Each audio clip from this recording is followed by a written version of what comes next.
Welcome back to the channel, everyone. Davey Death Ray here. Happy Sunday.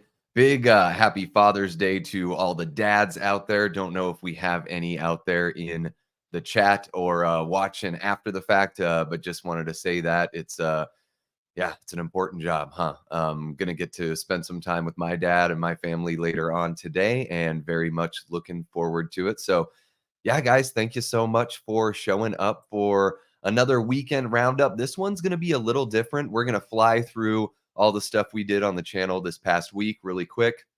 We're going to get to what the channel's got coming up, what I've got coming up, because I've got a little project that I've been working on with a group of people that I'm really pumped to share with you guys and really, roll out this week. But also, we're going to get to the very first tier ranking on the channel here. So we're going to take a look at horror remakes and rank those. Now, I haven't seen every horror remake, so you guys are going to have to help me out and tell me which ones are worth watching after we get through the list of I think it's like 19 in the list that I put together here. So yeah, let's jump over to the chat and say what's up to everybody here. Let me just get this little guy going there. There we are. All right. Excellent. So let me check out who is here. Oh, Medley Man says, damn, I might miss the first ever tier list. Well, that's okay, Medley Man. If you miss it on the live, you can always watch it on the replay. So no worries at all. We got Antonis Andriotis in the chat. What's happening, Antonis? I am doing well. Just, it hasn't been that long since I've seen you guys. This is one of those weekends where, I was live on Friday on someone else's channel, then live last night with Movie Date with Davey and Kate, and then live today. So let's see if we can keep it going. Maybe I'll go live tomorrow just for the hell of it, right? Just to keep the streak alive. Necro Mechanimal is in the chat with a little knife action there. Love that. Great to see you, sir. We've got Ryan Swayze 88. He says, hey, Davey, what movie are you most anticipating for this year, or most anticipated for this year? I would say, gosh, it's like a dead heat between Longlegs and Alien Romulus. I think with Longlegs, it's a brand new property. Don't really know much about it. Really love the look of the film so far from what we've seen in the trailers.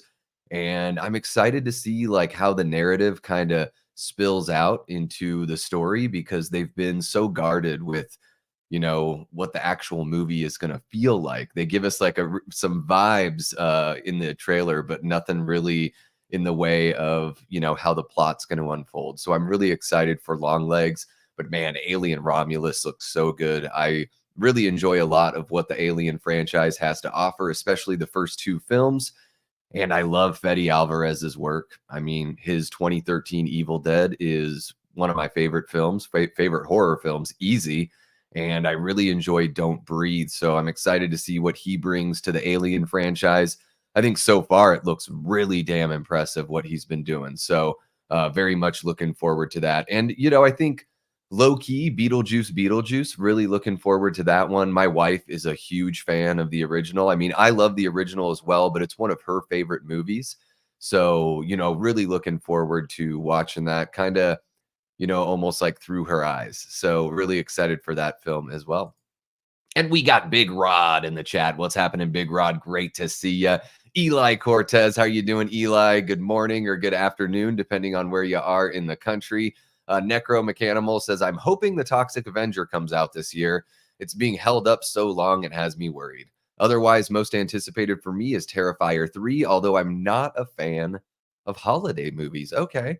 Yeah, I mean, gosh, that one's going to be pretty much as Christmas as it gets, right? I'm guessing the reason why they're putting it out on October 11th is they're probably going to have it on some sort of streaming service, not long after Thanksgiving, I would imagine. Maybe the first week of December or something, it hits streaming. Although I wish movies, and I'm not saying that Terrifier 3's done this, I don't think they have, but I wish movies just would like keep that close to the vest. Like, don't tell us when it's going to hit streaming. That'll make sure that we have as many people as we can going to support your film in the theater, right? And Ryan Swayze says, my most anticipated is Alien Romulus.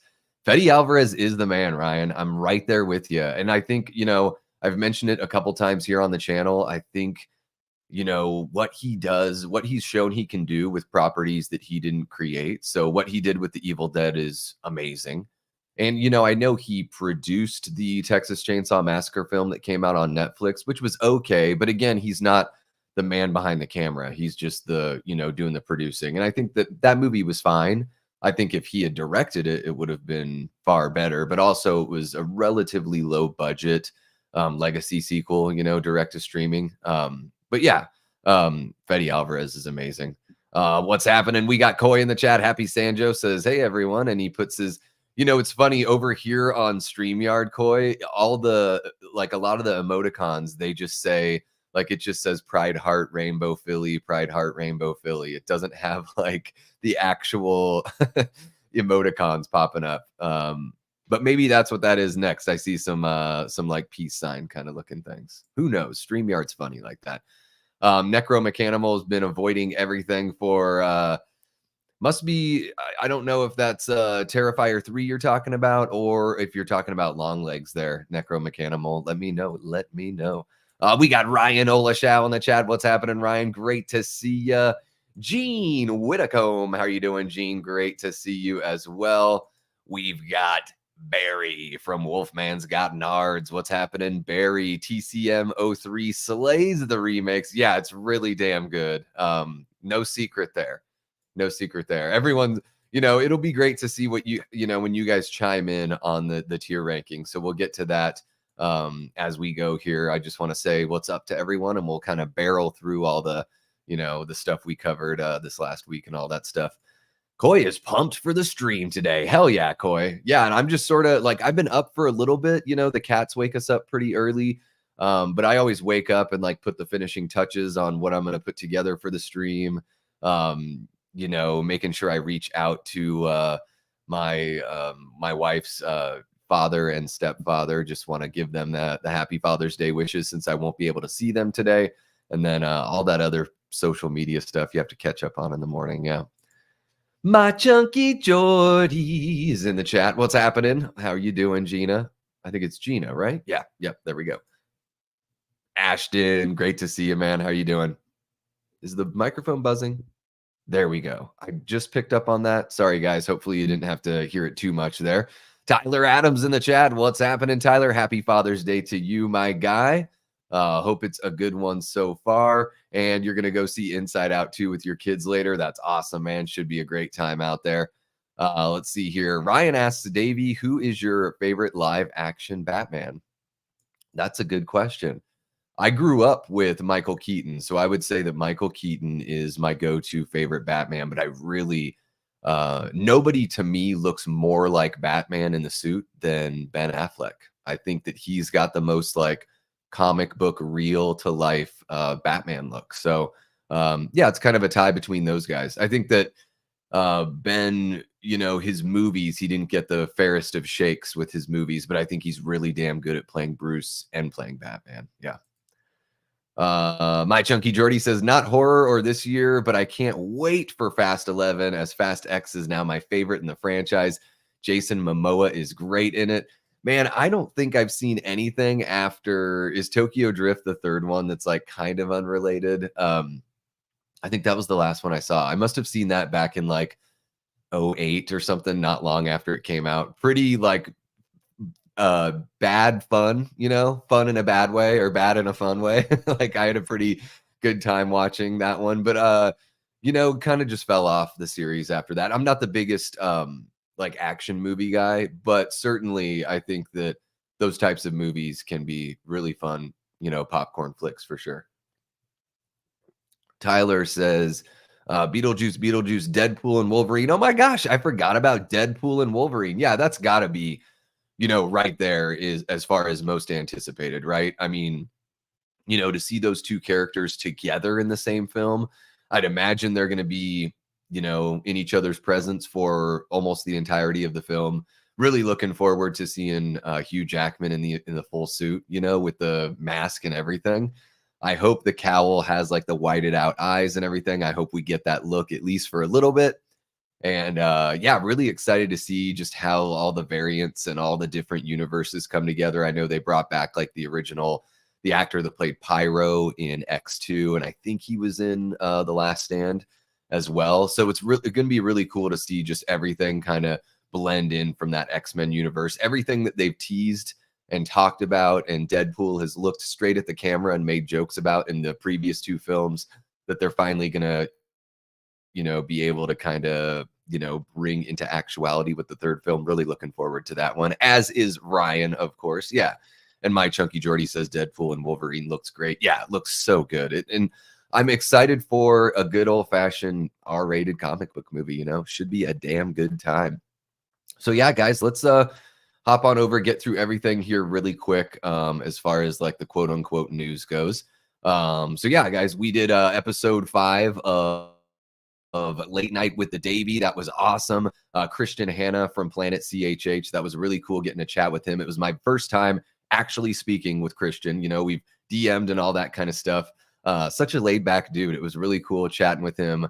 I was nervous as all get out at the beginning of the interview. And I think if you watch that interview, you can see me kind of loosen up as time goes on. But yeah, that's a big one for me for sure. And then of course we had Ken and Ashley from Sledgehammer Horror on the show as well. I've done a handful of streams with them now at this point, but we just started getting to know each other like end of April, beginning of May. So just really quickly, contributed on one another's channels. It was really great having them pop in on Late Night.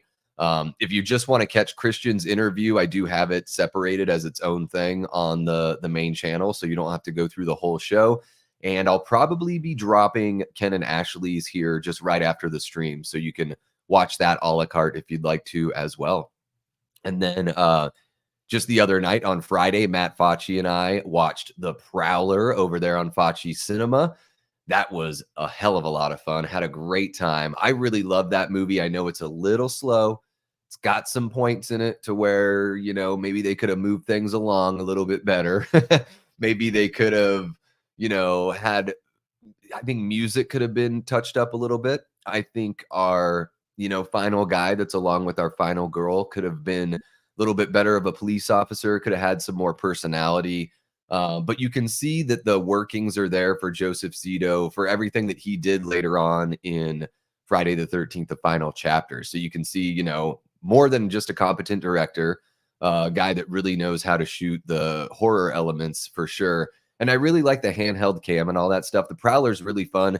I think that the Prowler is primed to make a comeback. I think that this, we always talk about don't remake the classics, remake things that need to be remade. And I think the Prowler, well, it's not like absolutely necessary that we have to remake this movie. I think that there is enough there in the original that you could do a remake, have it be far superior to the original, pay homage to it, and then probably kick off another series. So Blumhouse, what are you doing?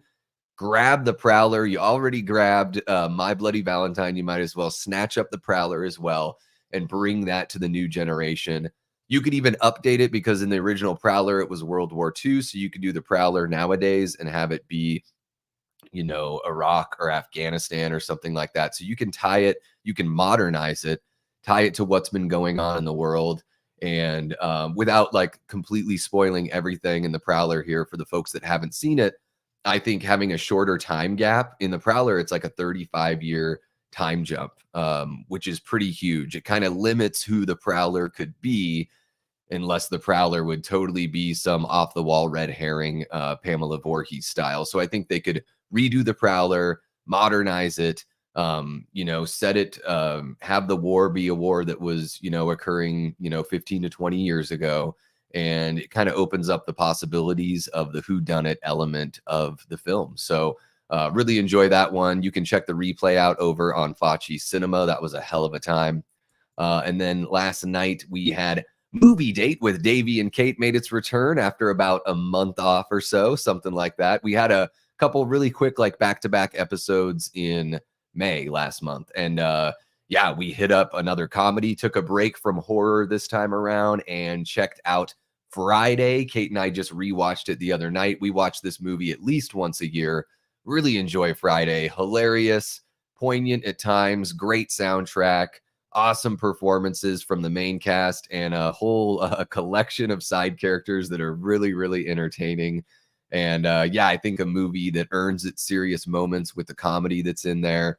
A total classic from 1995, a great stoner movie, great like kind of hood movie, little bit more lighthearted than some of the other hood movies that were coming out in the 90s. So yeah, you guys can check out the replay of that as well. It was great getting back in there with Kate. I want to involve her more in the channel as we go along. So yeah, we'll probably get back to horror next time around. Gosh, we'll probably cover Jaws, something like that. I know I said Scream 3, but with 4th of July coming up here in the next couple weeks, we will probably cover Jaws and then, yeah, hop back on our Scream train and just take care of that franchise while we're on it, huh?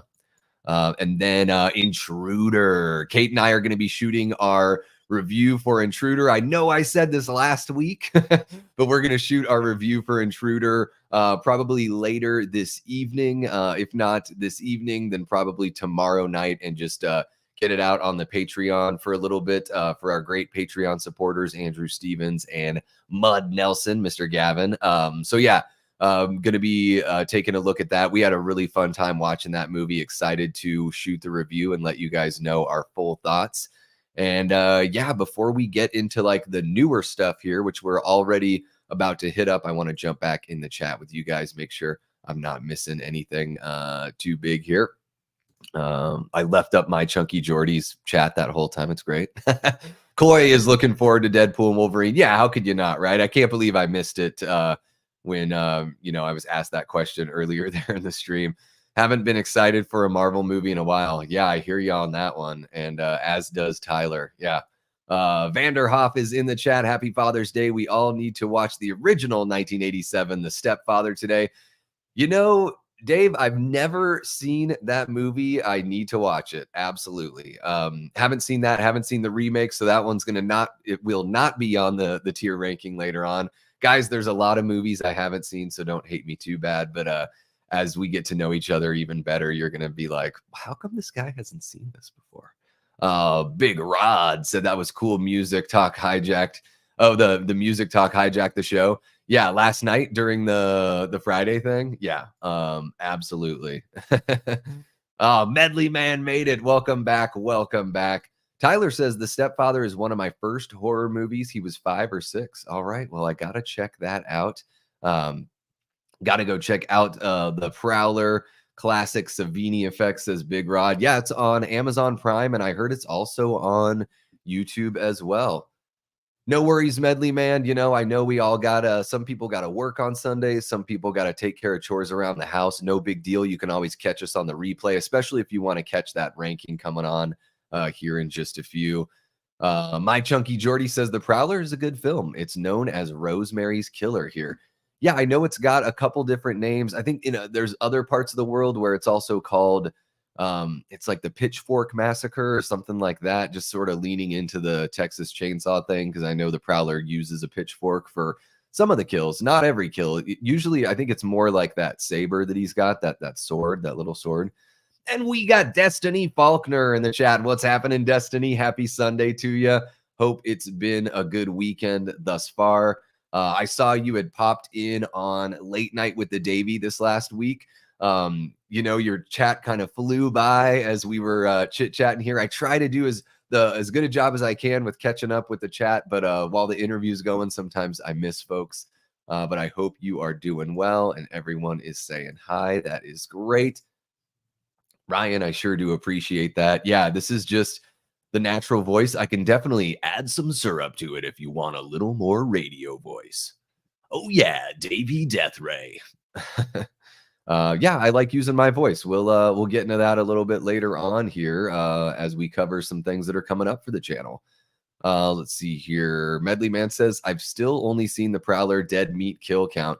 Yeah, I mean, that kind of gets you to all the good stuff, right? The kills are great in the Prowler. They are grisly, up close. They feel real.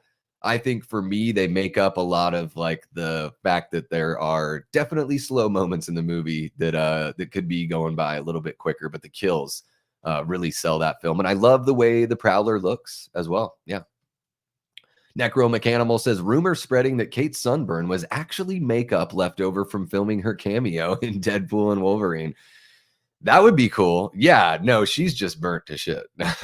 I don't think it's as bad this morning. I thought it see, the way that I burn is it's always worse the next day. So if I get sunburned, I got this like Irish, English, German thing going on, little bit of Cherokee in there, which doesn't, doesn't do me any favors because it's not enough of what I'm made up of. I'm made up of way more Western European, Central European. So yeah, I mean, it's just I burn like I turn into a friggin' lobster. Kate, it doesn't look so bad on Kate already. She's got that nice like olivey Polish skin. So yeah, she does all right.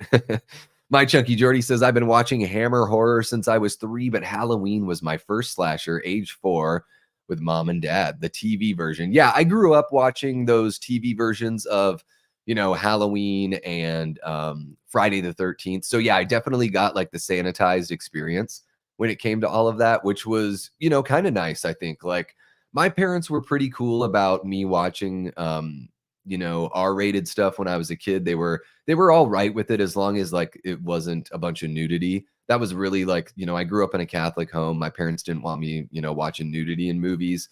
So if I watched a movie with them, they'd let me watch pretty much anything with them. But if it got to sexy time, I had to cover my eyes. And then, yeah, with watching horror on TV, it was great because all that stuff's cut out. So I had a great time, growing up watching the Friday the 13th and all that stuff. Same kind of thing. Hammer horror, yeah, I didn't get into those until I was a little bit older, but I really love the Hammer style for sure. Yeah, absolutely. And then I kind of turned my parents onto horror, and we started watching the Evil Dead movies and the George Romero Dead series, all that kind of stuff. Ryan is excited. Yeah, I'm excited too. I don't know what, but I'm excited. Nicholas McMath is back. Hey, Davey, how are you doing today, man? Happy Father's Day. Well, happy Father's Day to you, Nicholas. Are you a father? I am not a father. I'm just a cat dad, so I'm not going to take the mantle. Hopefully someday, right? But yeah, absolutely happy Father's Day to all the dads out there. And of course to all the folks who, no longer have their father around, and today is you know, maybe a little bit of sadness, but also like it's a good opportunity to, just kind of reflect and think about those moments that you had with your dad that you're thankful for. It's one of those things in life that like, most of us are going to experience that at some point. So you just have to enjoy the time that you have. Be thankful for those moments that you have, and never forget the good times, even if it all wasn't smooth sailing, right? I mean, life is an interesting thing. We need those positive figures, whether it be positive female figures, positive male figures. It takes, a little bit of everyone to kind of make up who we are. Father's Day is a great day to take a step back and be thankful for those people. Absolutely. Vanderhoff's got no interest in Friday, don't smoke weed, and no interest in hood movies. Yeah, it seems like you don't really enjoy comedy too much, which is fair. Like it's not for everybody, right, Dave? So it's like I totally get it. I really love comedy. I grew up watching comedy and horror. Those are my two favorite genres of film. So it's kind of like with me, it's like metal and punk. When it comes to music, it's like they're not the same, but also they're both kind of fringe in a way because I feel like most people don't take horror seriously, or not that you should take horror or comedy seriously, but they look at it as like, you know, not as legitimate as like drama films, which I don't really see what the difference is. To me, they're all fake. Destiny loves the original and the remake for The Stepfather. So I need to see both of those because I'm totally out of the loop, you guys. I know you guys are going to be like, who the hell is this guy? What's happening, Jamie? Welcome, welcome. Great to see ya. My Chunky Jordy says The Stepfather was free on YouTube, so it still might be. Okay, yeah, I'll have to check it out. Be a great day to watch that one. When I go over to my parents' house for the Father's Day celebration, I'll suggest that we put that one on. Absolutely, Jamie. Hell yeah. Getting some Father's Day love there. Vanderhoff recommending the latest Kill Count movie is based as hell. I don't know what which the latest Kill Count movie. I must have missed that latest episode of Kill Count there. And everyone's still saying hi to everyone. This is great. This is awesome. Ashton's in there saying, I'm just like catching up with everyone's hellos here. Let me just scroll through. The Prowler has that great atmosphere. It does. Yeah, it certainly has a really cool atmosphere. Absolutely. Medley Man watched the kill count an hour ago. The stepfather. All right, there it is. Barry says, my parents didn't mind the horror. They just didn't let me see the boobs. Yep, that's right, Barry. The boobs. Yeah, same thing. Ryan is curious. Davey, how old are you? Ryan, I turned 42 on May 18th. So yeah, just dipping my toe into the 40s here. Yeah. And you guys are still set. Yeah, I am 80 years old. Yeah, looking good for 80 years old. Yeah. All right, guys. I think I am all caught up pretty much here. That Michael poster behind you is sick, Davey. Yeah, I got that at a punk rock festival a few years ago out here in the Phoenix area. This guy just had a bunch of like art that he had, just custom art. It was really cool. I was flipping through. I got my brother a face-to-face poster that was like for a Christmas show that looked really awesome. Yeah, and even though I'm not the hugest fan of the Rob Zombie Halloween remake, I do really like that look of Michael. I think the look is great. So yeah, thank you, man. Really appreciate that. Coy asks, what are some horror collection bucket list items for you, Davey? Oh man. Bucket list items. Well, I would really like to get that. I'm totally missed out on it, but the David Gordon Green like steel book, like that trilogy release of the steel books. I'd love to have that. I really love those movies. They're in my top 5 of the Halloween franchise, every single one of them. So I'd love to have something like that. I really like that big Evil Dead box. I don't know if it has. See, that's the thing is like as more movies get released, it's like then you have to buy another box, Like it is really tempting to get this huge Evil Dead box, but it's like, well, now Evil Dead Rise is out. They've already announced that they're making 2 more movies. So um honestly, when it comes to like horror collection bucket list items, maybe something really cool for all the Romero films would be pretty dope right now since, he's passed. So even if they keep on, I know his daughter is producing a zombie movie, but it's not going to be his movie. It's just going to be like in that world. I think it would be cool to get something like that. Ryan, I think Tool's okay. I'm not like a big like Tool head or anything like that. I really like Undertow and Lateralis. But I don't know much after that, so I'm kind of out of the loop. But I know the folks that enjoy their Tool certainly do enjoy their Tool. Really good music and all that stuff. I just, as far as like mainstream rock and roll. And I know it might seem odd to call Tool mainstream, but trust me, if you're on a major label and you're playing arenas and playing to tens of thousands of people, by definition, you're mainstream. But I certainly think that Tool keeps it interesting and they're a little off kilter. They're about as off as you can get and still be mainstream, right? Yeah, well, my Chunky Jordy, there's not really much new comedy really to be had. It's all so sanitized and safe. And the thing about comedy is it comes from like a dark place. It's usually you're laughing because something isn't right. And so when we're increasingly in this world where people don't want to offend, they want to skirt around everything they want to say, it gets difficult to be funny. Yeah, Ryan, I'm really excited for Joker 2 as well. I had forgot about that one when the other Ryan asked me about my most anticipated films of the year for sure. I'm so sorry to hear that, Tyler. Yeah, I know. It's got to be difficult. I can only imagine. I'm fortunate enough to have my father still, with us. But my parents are in their mid 70s, and so it's great to have them so close by to be able to see them, so often. But at that point, it's like, when you're in your mid 70s, you just never know what could happen. They're both in good health, but I mean, no day is guaranteed for any one of us. So yeah, certainly thankful for that, and sorry to hear that, man. Medley Man says the stepfather's the latest kill. Okay, yeah. So I'll have to watch the movie first, and then I'll watch the kill count. Yeah, I think Dead Meat's pretty all right. sometimes the energy is a bit too high energy for me as an audience member. I like to come to and it's just sometimes. Like usually when I come to YouTube, it's like I come to YouTube for a little bit more kind of authenticity, something that's a little less polished and not like not something that seems like it's so much made for TV essentially. But man, I mean, what Dead Meat does is incredibly inspiring. I mean, the reach that they have, what they've accomplished, the big role that they have assumed within the horror community. I mean, they go to conventions, they've got, that what is it? Screams. It's some Scream Dreams podcast that they just launched. So certainly, like, God, I have so much respect for everything they do over there. But sometimes, and it's not all the time, I do enjoy the show, but sometimes the energy is a little too high for me. Vanderhoff says, I love comedy, especially the early 80s, born in 68. So I love Caddyshack, Airplane, Blazing Saddles.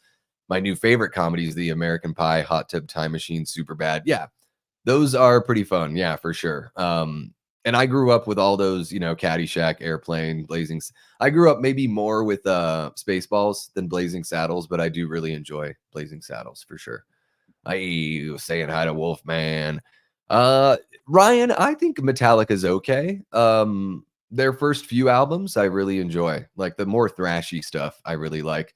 I think Megadeth is like a million times better than Metallica though. So, Dave Mustaine getting kicked out of Megadeth was such a blessing in disguise. Not only was Metallica able to, kind of change the trajectory of their band and become one of the biggest bands of all time, but Dave was able to, go and do his own thing. He kind of straightened himself out after a handful of years doing Megadeth. And I think Megadeth's music and lyrics and just everything about them are so much better than Metallica. Really, to me, like Metallica seems like, and hopefully nobody hates me for this, but they seem like gigantic posers. I mean, clearly they can play their music. I just mean posers in the sense that they haven't been dangerous since, I don't know, Ride the Lightning. Maybe not even that. Maybe Master of Puppets was the last dangerous album Metallica put out, but everything since then has been so fucking safe. Excuse my language. Oh, but I like to pronounce it like that, Barry. I like to, you got some fine New York boobs. Pronounce boobs. Boobs. Kate pops in. Happy Sunday. My burn is turning into a tan. I slept off the sun and am sipping coffee. Hope you're all having a good day. There it is. There it is. A Medley Man says Rob Zombie Michael is the scariest Michael. Well, he's certainly the biggest and the most physically imposing Medley Man. However, I find him about as scary as I find running zombies, because to me, it's like there's no point in trying to run from or trying to fight Rob Zombie's Michael Myers. He's so gigantic. Like when you're at the point where you're breaking through like oak doors in people's homes, for me, I'm just sort of like, I don't know if that's scary. I think it's scarier the Michael that, watches people from the hedge or watches people from the sheets, that kind of Michael that sits and waits for the right time to strike. To me, that's scarier, but the look is great. I mean, I think is just a piece of iconography, like having that poster.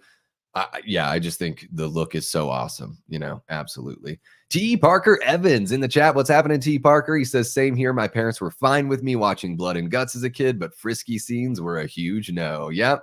That's kind of the way, I've heard that that's the way the American side of it was censoring the sexy stuff, whereas the European side of it was censoring the horror elements. I know a lot of those slasher films from the 80s were either banned or, extremely cut when they went over to Europe, and even like made more difficult to watch. And of course, there's the whole like, video nasties thing that went on. Sam Raimi had to go over to England and testify regarding the Evil Dead to not have that movie banned, which is just wild to me. But I guess maybe not, since the whole reason why our country was founded over here, the United States was founded, was because the British were very stuff-shirted and controlling. So we wanted to break away from all that. So I guess it kind of makes sense. Yeah, absolutely. Absolutely. Everyone's saying what's up. Jamie Hart is a huge Tool fan. since 1992. Did you see them in the theater, Jamie? And Ryan says, I also love Metallica. Yeah. Ooh, yeah. Give me fuel, give me fire, give me that much I desire. Yeah. Little James Hetfield for you as I thrash my voice. Yeah, Medley Man, you want to get in the tier list? We can do that. Yeah, you guys want to do the tier list, and then we'll jump back into some news. All right. Let's see here. I'm so sorry to hear that, Jamie. Yeah, it's you know, nothing can prepare you for that, and I'm dreading, you know, for when that time comes. Yeah, absolutely. Definitely, thinking about you today for sure. I hope it's a day where you can, look back on good memories. Of course, I'd imagine there's got to be some level of sadness there, but hopefully, there can be, some happy tears as well for sure. Tyler says Metallica has made so much incredible music. I get goosebumps all the time listening to them. Yeah, I think, they've got some good songs and everything. That latest record just doesn't really do it for me. The lyrics are dreadful. I don't understand. Like, it seems like they hire people to write lyrics for them because it just sounds like some marketing wizard that put together the lyrics. That doesn't seems like the same person is writing the Metallica lyrics and writing Green Day lyrics because they don't seem to like mean anything anymore. It just seems to be like catchphrases, hyphenated words, just like buzzword kind of stuff, nothing very interesting. Whereas Megadeth put out an album called The Sick, the Dying, and the Dead. I think it was back in 2022. And they're still saying stuff. Like Dave still has stuff to say with his lyrics. So really love Megadeth. And I think Megadeth thrashes so much harder than Metallica. Metallica is just safe. It's just so safe. Big Rod says And Justice for All is a technical masterpiece for its time.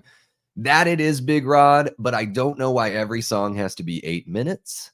That would be my complaint for And Justice for All, and the lack of bass. Everyone always talks about that lack of bass, After that, Metallica went downhill. Oh, that's for damn sure. Oddly enough, I think one of their best songs that they wrote like in their whole career is called Bleeding Me. I think it was on the first Load album. I really like that song. It's not a ripper or anything like that. It's a mid-tempo song. I just really like the melodies. It kind of has like more of a bluesy sort of feel. I really like that one, just pulling it right out of the album, listening to it on its own. Good song. My wife's favorite is Tool, says Tyler. We've seen Tool and Metallica, and she said Metallica was the best concert she's ever seen. That's funny because Kate and I went and saw Megadeth about a year and a half ago. And she said that was like her best concert as well, even though her favorite bands are like, Rolling Stones, Jack White, Red Hot Chili Peppers, stuff like that. And she's seen all of those bands live, but at Megadeth, man, she really got down. Yep, absolutely. And Tyler says Load is one of their best records. Yeah, I think that, it's definitely not a metal record, but there are some good songs in there for sure. Oh my gosh, Tyler, I don't know if you've listened to enough of the Megadeth records. I think that you're missing some here. Because I think most of their records are really good. I'm guessing the two that you're talking about are probably Rust in Peace and Countdown to Extinction, but I think Peace Sells, but Who's Buying is awesome. I think So Far, So Good, So What is an absolute ripper. Euthanasia is a really good record if you like more of that mid-tempo metal from the 90s. Let's see here. I think Endgame is really, really good. 13 is a fucking awesome record. And the newest one, The Sick, the Dying, and the Dead is friggin' incredible, dude. I think I would recommend just going and checking out, some of the older stuff again, if it's been a while, but I'm not here to convert anybody or anything like that. But if it's been a while, you should check out some of the other Megadeth records for sure. Wolfman says, but the thing is, the video nasties were banned due to the blood and gore, not the boobs. But we grew up like you guys. Our parents covered our eyes for the boobs. Yeah, that's what I was saying, Barry. It's like on the European side, it was the blood and guts, and on the American side, we're okay with the blood and guts it's more the nudity that Americans clutch their pearls over. Yeah, so there's like a bit of a flip flop there. Yeah, for sure. I mean, either way, right? It's like I don't think the American movies were as censored for boobs. I just mean the parents didn't want us watching. So yeah, I think the UK, and in Europe there was, I mean, let's just call it what it is. It's straight up censorship and kind of like witch hunting, I think a little bit. Yeah. Me too, Medley man. Me too. 8 minutes isn't enough. Oh, maybe you meant too long. Oh, for the songs in on Injustice for All. Yeah. Um, Kate has seen Metallica and Megadeth. She says Megadeth is possibly the best show. There it is. Why listen to Metallica when Megadeth exists? I feel the same way, Kate. I think Metallica is basically superfluous, but they are, I mean, there's no argument that they're the far more successful band, but that doesn't mean that the art is as good. It just means that it's more popular, right? And you guys are really, really flying here with the chat. Bleeding Me is incredible. Oh yeah, I love that one. Megadeth with Marty Friedman was amazing. Oh yeah, no, great era. I mean, but I think that Megadeth has done really good at filling in that extra guitar part, even after Marty decided to leave. And he rejoined them on the last tour for a handful of dates. I don't think he liked the limelight of the celebrity and all that stuff. Just noticed you're drinking Waterloo. I just started drinking it a few weeks ago and loving it. So far, I had rosé and black cherry. Yeah, we get it from Costco. So we get the pack that we get is a blackberry lemonade, and there's a peach and there's a black cherry in there as well. All right, guys, let's get over to, let's see here. I want to get over to the tier ranking so we can get in there while Medley Man's still hanging out. Oh yeah, I mean, I don't really have any thoughts on Liam Neeson playing Frank Drebin. I think it can work, right? Because Leslie Nielsen was known for more serious roles before doing The Naked Gun. So, comedy is difficult. I'm hoping that Liam Neeson has as good a chops doing comedy as he does, doing the more serious stuff. I think any serious gifted actor should be able to jump into comedy, no problem. Never listen to Metallica, but Davey, do you listen to Twisted Sister? I listen to Twisted, not too much. I know the hits. As far as 80s like hair rock goes, I like The Outfield. I like some of those old Poison songs. It's not really hair rock, but really love REO Speedwagon. Yeah. Yeah, there you go. Yeah, exactly, Barry. Yeah. No, yeah, our parents are like, look at all the blood you want, just don't look at the boobs. Tracker 2 will rock on Megadeth record, but it's every track for me on Metallica records. Oh, interesting. I'm happy we have both too, Tyler. I think it's great. If Dave had stayed in Metallica, maybe I would have liked Metallica more, but I have no doubt there would have been friction forever. The quality of the music probably would have suffered, and then we wouldn't have gotten all the great Megadeth records that I really love. So yeah. You guys love Manson. I don't know Manson too much. Only know the hits, really. Never sat and listened to a Marilyn Manson record. Yeah, Countdown to Extinction. That was my first foray into Megadeth. My brother Matt got me the cassette for Christmas back in like 92, and it blew my mind, man. Totally blew my mind. Oh yeah, I remember hearing about that. I'll have to check that one out, Vanderhoff. Thank you for the heads up. Scorpions, they've got some fun stuff too. Yeah, for sure. All right, guys, let's jump over into the tier ranking here after getting to Koi's chat. You going to see the new Crow movie, Davey? Reviews are coming out calling it unwatchable. One review so far that I saw that called it unwatchable, and if you dig a little deeper, you find out that the guy that wrote that review actually wrote an earlier draft of the script for the Crow remake that didn't end up getting picked up. So I wonder if there's some sour grapes there. I'm going to reserve judgment on the Crow. I'll probably go see it so I can do a review. I don't know. We'll see. We'll see though, Koi. We'll see. If moths are flying out of my pockets at that time still, then I probably won't go see it. Jamie says, bring back comedies like Porky's and American Pie. Yeah. Yeah. Let's do it. Let's bring it back.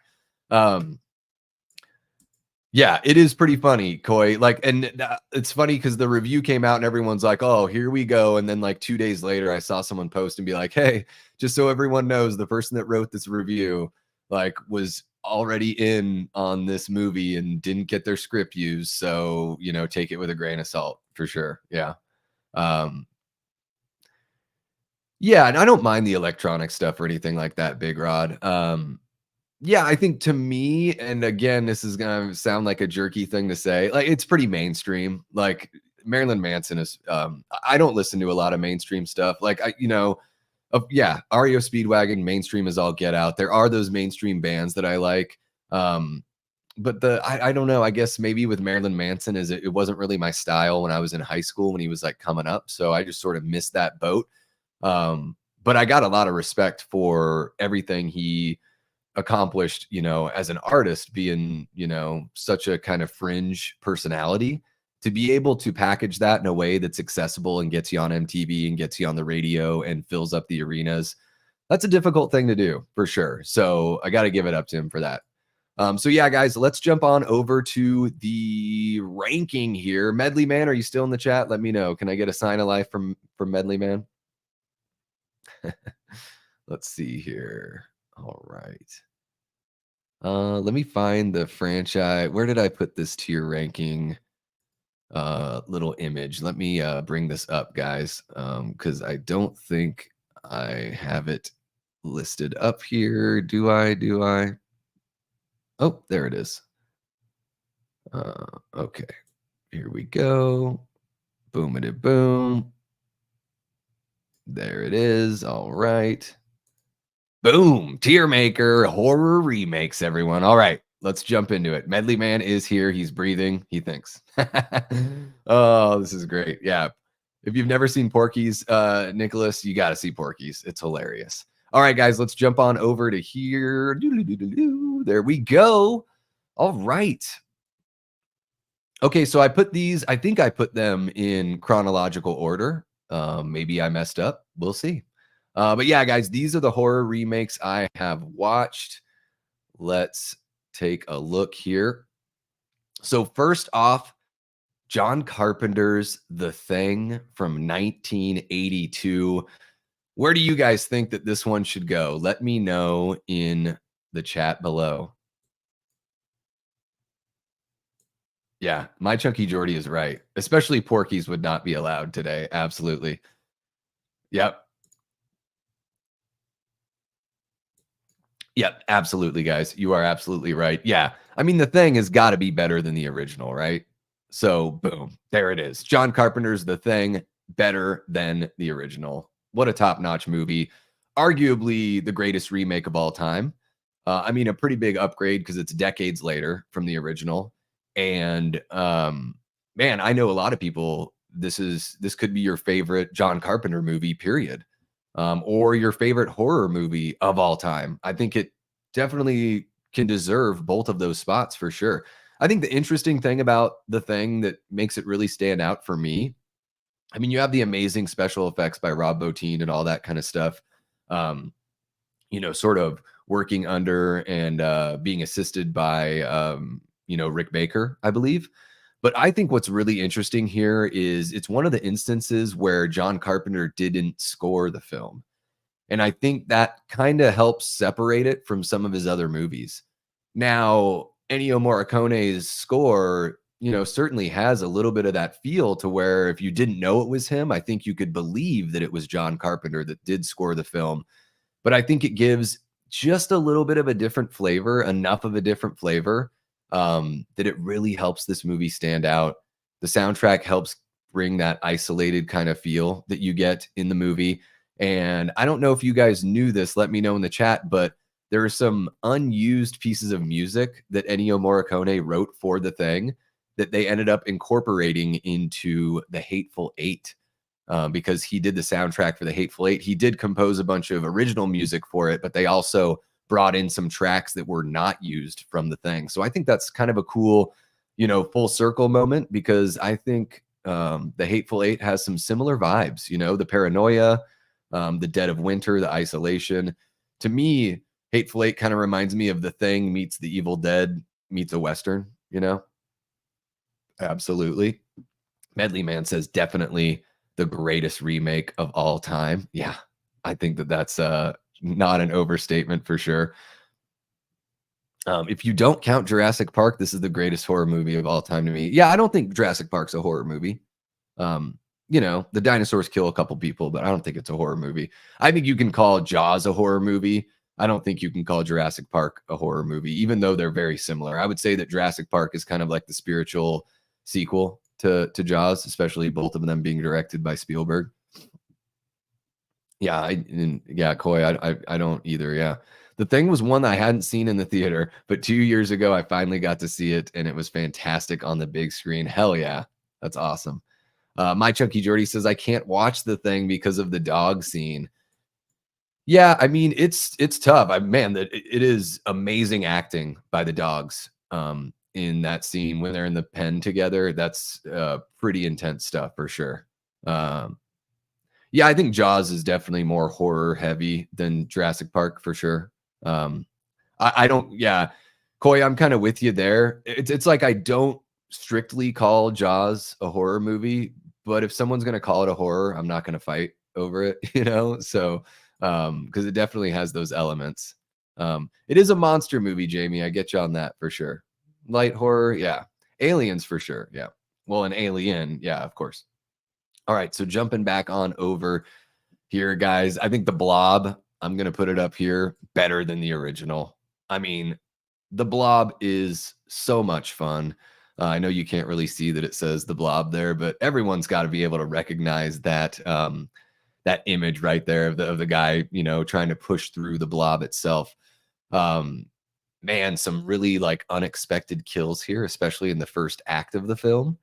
The special effects are really, really great. Is this a Chuck Russell movie? I think it is. And I think it was written. Is this one that Darabont helped adapt? I think it's one of his like earlier works that he worked that he put some work into on the script. Coy says Die Hard isn't a Christmas movie either. That's a tough one. Yeah. I mean, it's a movie that takes place during Christmas time. But the theme of the movie has nothing to do with Christmas. Yeah. Not seen The Blob. No shame here. There's a whole bunch of movies I haven't seen, so no shame. Yeah, The Blob goes up top too. Yeah, absolutely. For sure. Yeah.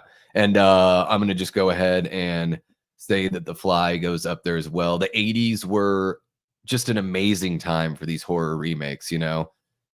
There's been good remakes since the 80s, but man, when you're talking The Thing, The Blob, and The Fly, you're talking three of the biggest, you know, sci-fi horror movies of the 50s and 60s being remade and really in a horrific, you know, body horror kind of way. Like really, really great shit.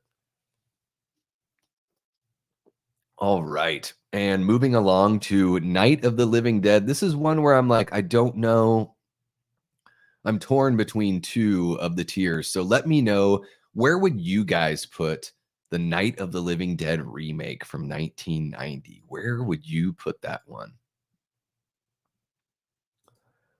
Medley Man says Die Hard's 1000% a Christmas movie because it's literally about saving Christmas. Yeah, I would never. Yeah, that whole argument that comes up every year. I'm pretty sure the only reason for that is just to get Die Hard more traffic during Christmas.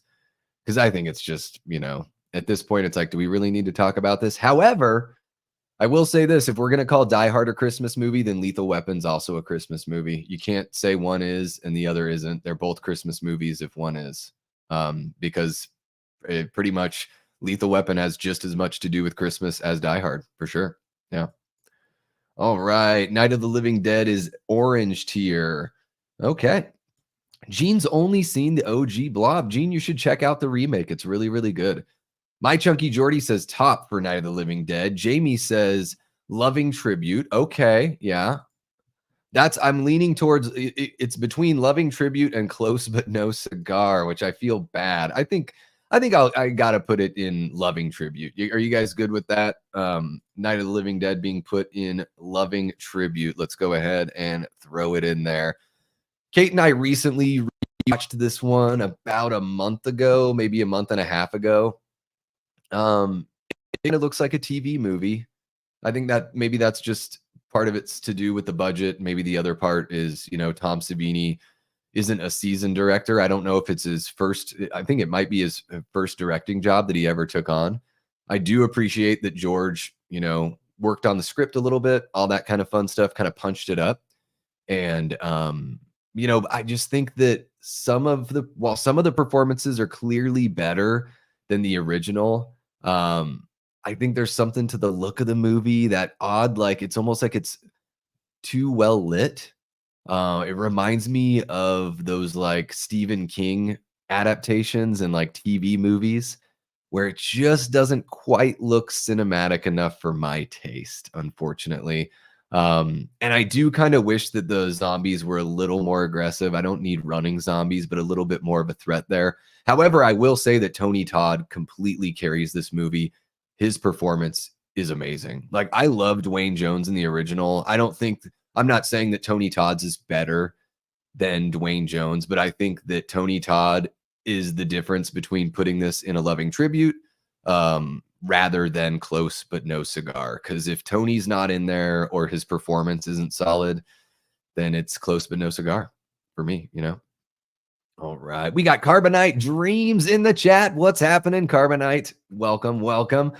Eli says it's like The Nightmare Before Christmas. Is it a Christmas movie or a Halloween movie?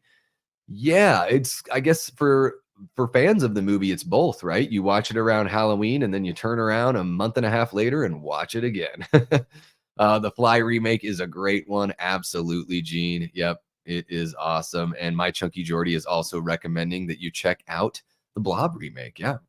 Sebastian is in the chat. What's happened, Sebastian? Great to see you. Just woke up in time, slept late. No worries. You can always scrub back a little bit. You've only missed a little bit. Didn't do too much for me the one time I saw it. Yeah, the Night of the Living Dead remake. Yeah, no, I hear you for sure. Nicholas really liked the Texas Chainsaw 03. Yeah, we'll get to those. Whenever I watch the George Romero trilogy, I sometimes will watch the Night of the Living Dead remake instead of the original. Ooh, interesting. Yeah. I don't think I could do that. I love the original Night of the Living Dead. I think it's so damn good. Probably my least favorite out of the original trilogy, but we're splitting hairs there, right? It's like for me, it would go day, dawn, night as far as my favorite. But yeah, let's move on over to the Psycho remake. Oh my gosh.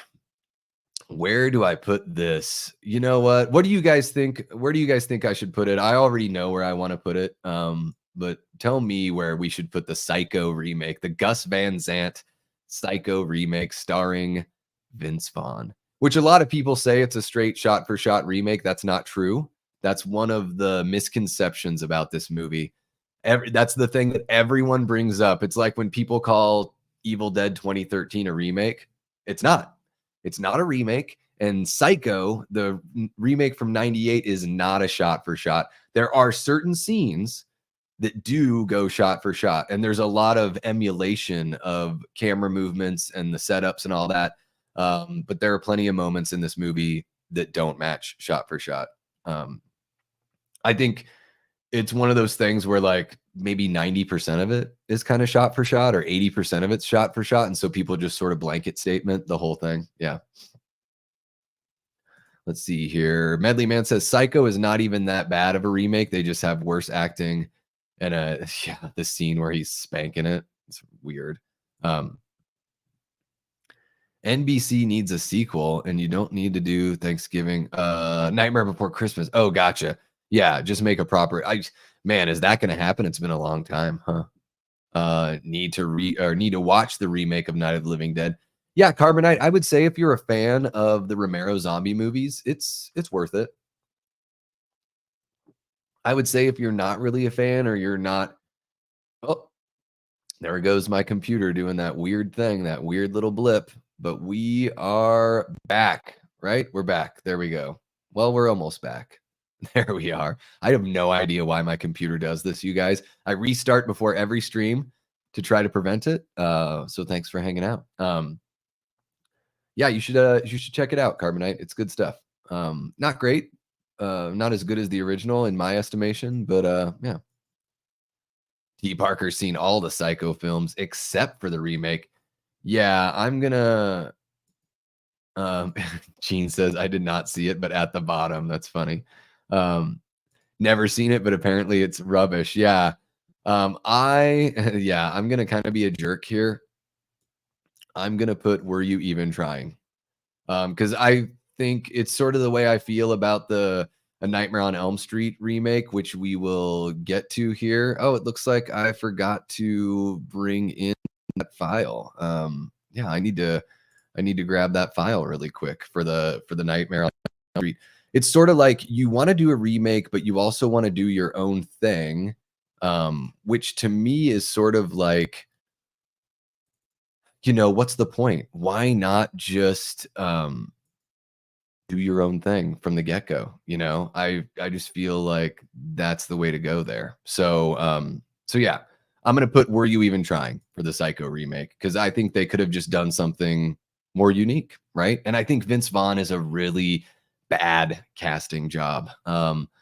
I like him okay, but I think it's a really poor job of casting here. Jamie says, I'm headed out for some chicken barbecue. Hopefully make it back in time to continue with the fun list. If not, have a great stream. See y'all later. Take care, Jamie. Hope you have a good day out there and a great rest of your weekend. Absolutely.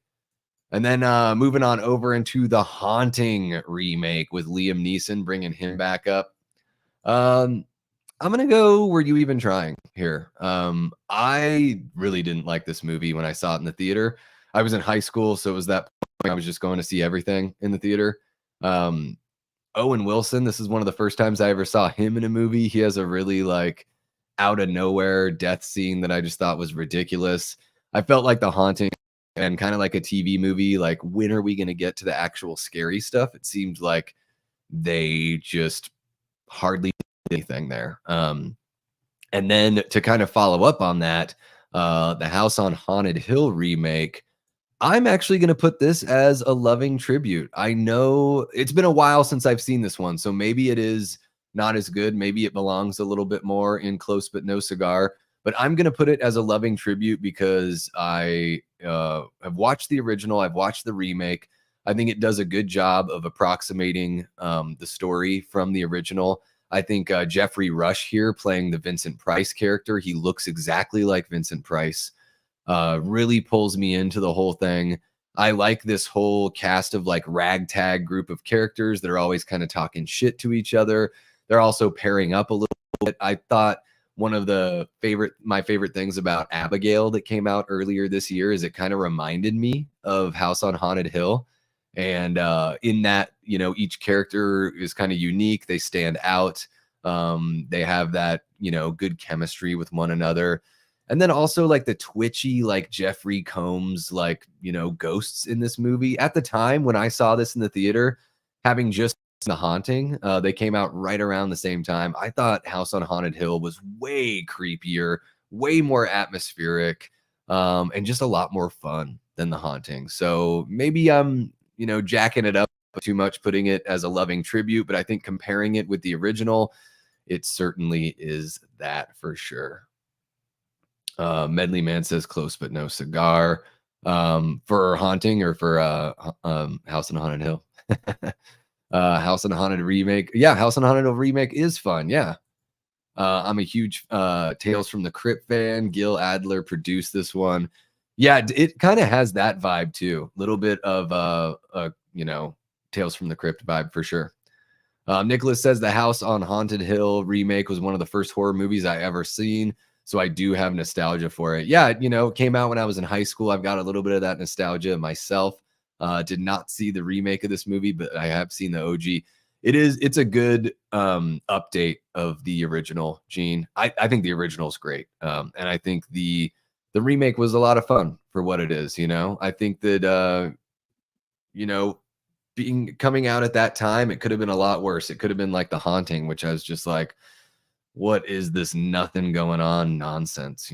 Just what the hell are we doing? And then moving back over here to the Grudge remake. Now I'm talking about the original, the remake of I'm talking about the original, the remake of the Japanese film, not the newest Grudge. I remember I've seen the original Japanese Grudge and I've seen the American Grudge. I'm going to put it as Close But No Cigar because I really liked how the original Japanese Grudge was sort of like a collection of little stories.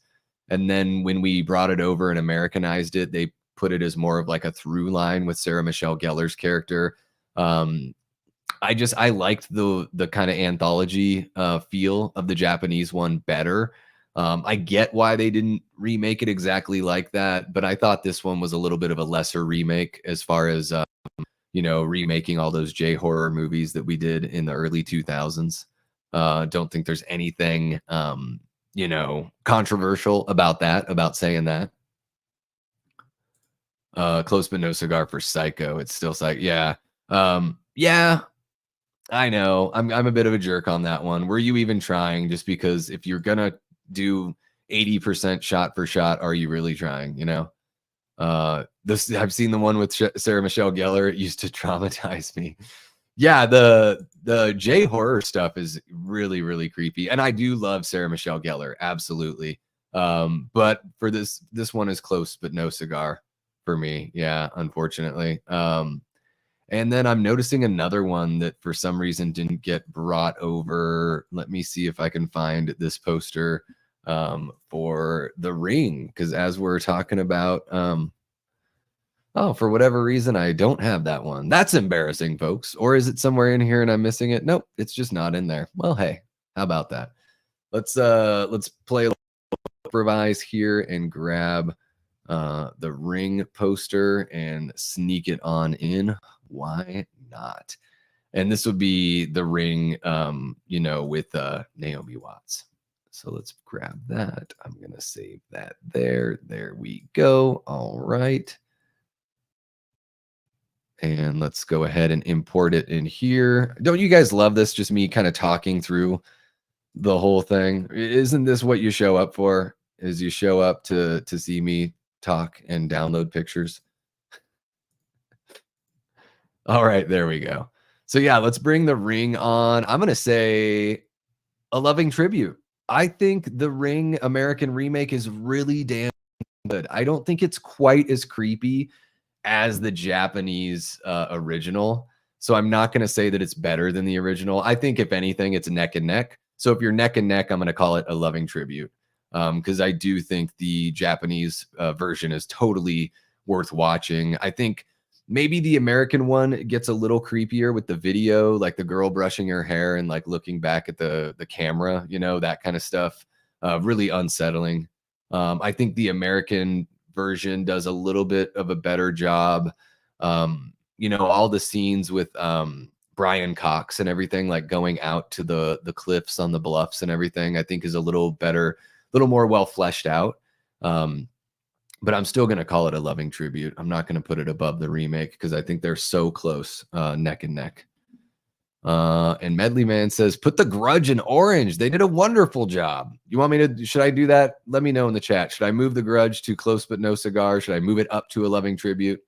Let me know. Let me know. Don't forget the tier list is a democracy. That's awesome. Yeah. Yeah, we can move it up. You guys want to move it up? Let me know in the chat.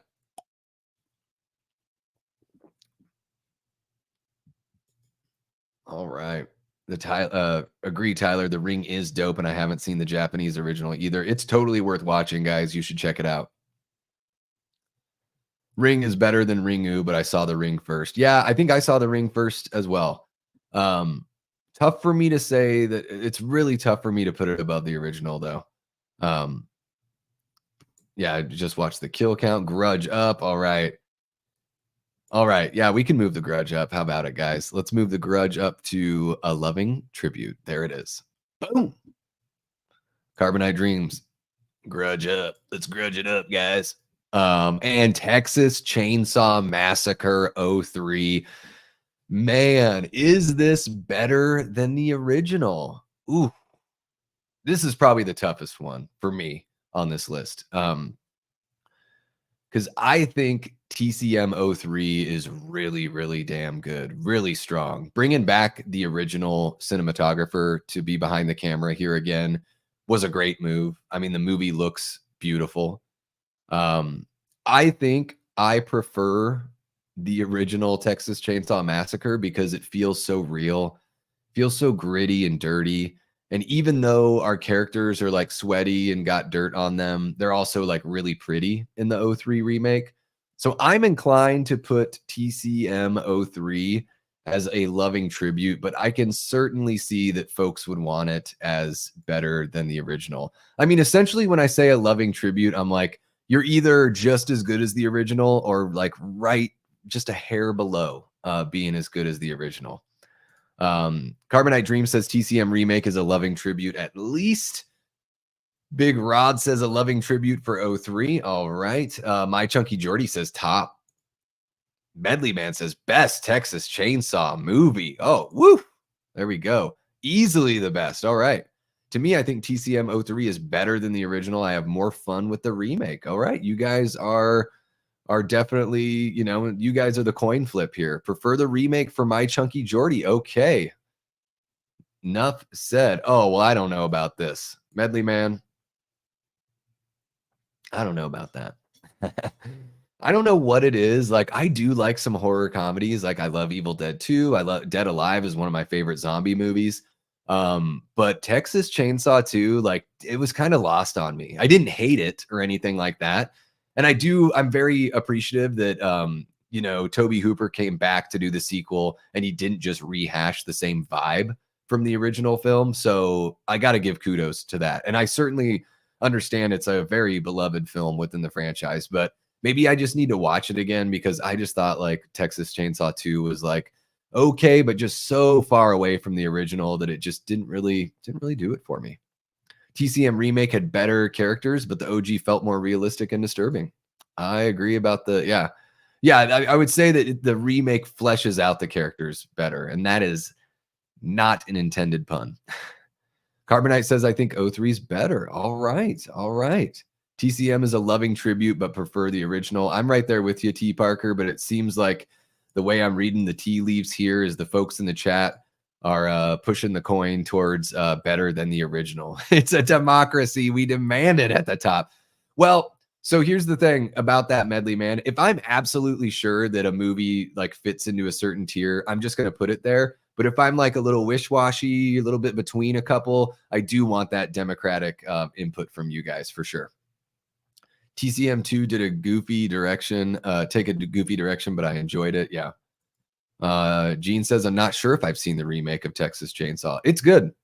It's good. Yeah, and I don't think the sequel's underrated. I mean, I see so much love for Texas Chainsaw 2. Like, it is just a romp of a movie, right? It's just so far away from the intent of the original and maybe a little more jarring because it's the second film in the franchise. But yeah, guys, it looks like you all want Texas Chainsaw Massacre from '03 to be better than the original. Now, my heart, I would put it here, a loving tribute. I think it's really damn good. I think it's really close. It's sort of like, do you want to watch an old gritty 70s movie or do you want to see a slick version of that is sort of like the question you have to ask yourself, right? And I'm worried to even bring up the next one, the Dawn of the Dead remake. To me, this is a loving tribute. I love the original Dawn of the Dead so much. It's one of my favorite zombie movies of all time. It's kind of splitting hairs. I like slow zombies more than fast zombies. I like the smaller cast in the original. It's a little more intimate. I feel like, in the original, you really get to spend time with the characters. You get to like sink in with them and get to know them, which I really appreciate.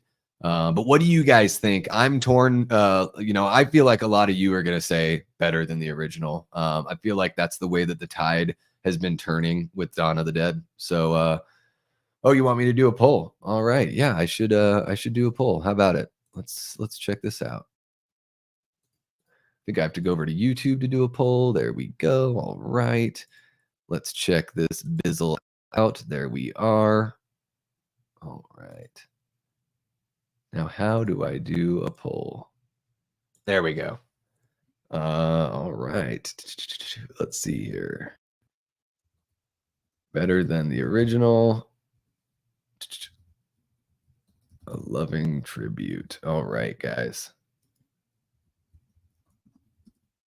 Dawn of the Dead 04. There we go. Starting a poll. There we go, guys. The poll is in. Let me know. Boom. Hopefully there's no typos there. Let's see here. Sebastian says the sequels we get now make the remake look like a masterpiece. Yeah, I mean the TCM remake's really, really good. Yeah, it is great. Dawn of the Dead remake better than the OG, says Carbonite Dreams.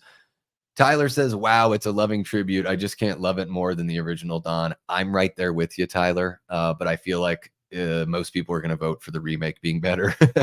I find the OG Dawn is boring. Well, Vanderhop, it certainly is very long, right? It's 2.5 hours long. It's kind of a slog. But I like the slow burn element of the film. And yeah, I think that the characters are just a little more likable for the most part than the remake. Ben Grimm says directed by Zack Snyder and written by James Gunn. I've watched the remake way more than the OG. Yeah, I can certainly understand that, especially depending on, how old everyone is and when they found the movie versus when they found the original. And yeah, welcome to the chat, Ben. I might have missed you earlier on, but welcome to the stream, my guy. My Chunky Jordy says, I love both. They're tied. Yeah. Better than the original, says Medley Man. Let's see what you guys are saying in the poll here. All right. Better than the original is at 75%, just 8 votes. All right. 16 people are watching. Let's see if a couple more votes roll in here. Big Rod says this one's a lot like TCM. The originals were so impactful, it's hard to pick. I agree, Big Rod. It is very difficult to pick. But with 8 votes in and 75% going to better than the original for Dawn of the Dead 04, I'm going to end that poll. And we are going to slide Dawn of the Dead, the remake from 04, into better than the original. Holy cow, there it is. All right, folks, moving to another George Romero remake here. We've got The Crazies. The Crazies. What year did The Crazies come out? Was it like 2011 or something like that? Yeah, I think it was, starring Timothy Oliphant. Let's just go ahead and do another poll for this as well, right? This is a fun thing to do, right? The Crazies remake. Oh my gosh. Predictive text is brutal. There we go. Oh my goodness. There we go. Better than the original or a loving tribute. How many of you guys have seen the original Crazies? I think it was it 77 that Romero put that out? I think it was. I have the 2-hour, 45-minute version of the OG Dawn. It's a great film. Yes, my Chunky Jordy. I've got that DVD box set from 04 that has like all 3 versions. So it's got that extended cut. The director's cut is the theatrical cut, but it has that extended cut that's, like 245. Crazy. Carbonite Dream says, not sure, haven't seen the OG. Big Rod says, I dig the OG. Yeah. Medley Man says, have not seen any Crazies movies. That's all right. The remake is a lot more like a zombie kind of movie, whereas the original is like, it's an airborne illness that just makes people suddenly start acting irrational, like trying to kill their loved ones. So they're not technically zombies, they're just sick, I am going to put, since it doesn't look like they've got too strong of feelings here. We've got 6 votes and it's 50-50. So I'm the Crazies remake as a loving tribute. I really enjoy the original. It's a bit of a rough looking film. Romero's earlier films certainly don't have, big, huge budgets, but I think the remake goes far away enough from the original premise that I don't think I can say that it's better, because it does feel a little bit more like a zombie movie for sure. So I'm gonna end that poll. A loving tribute ended up winning right at the end. It was a tip of the nose finish there, a photo finish on that one. Don't know if I've seen the OG, but I enjoy the Crazies, so I put it in the middle. 2010 was the Crazies remake. Yep, never saw the original, but I really like this film. Yeah. Ashton chiming in with preferring the TCM remake. Yeah. Accidentally voted for the original, but I haven't seen it. No worries. Yeah, the loving tribute ended up winning that poll anyways, Medley Man. So yeah, let's cruise right along to Black Christmas 06. I'm going to make the call on this one. This one's not a democracy. I think the 06 Black Christmas is a loving tribute. I don't think it's anywhere near better than the original. I'd be surprised if anyone in the chat says that it's better than the original. I think it's what's really cool about the '06 Black Christmas remake is it's kind of like a remake and a sequel in a way. You know, it's not because it's different enough. I can see that it's a huge love letter to the original. I love the music. I like the kind of sepia tone. If you guys watch my review that I put out last December, I really love the blood splatter, like the explosion of blood that they use quite a few times in this movie is really, really fun. And I like the characters enough, not all of the characters. I don't like the weird, like, sex tape boyfriend was a bit off to me, but I like, the girls I really, really enjoy in this film.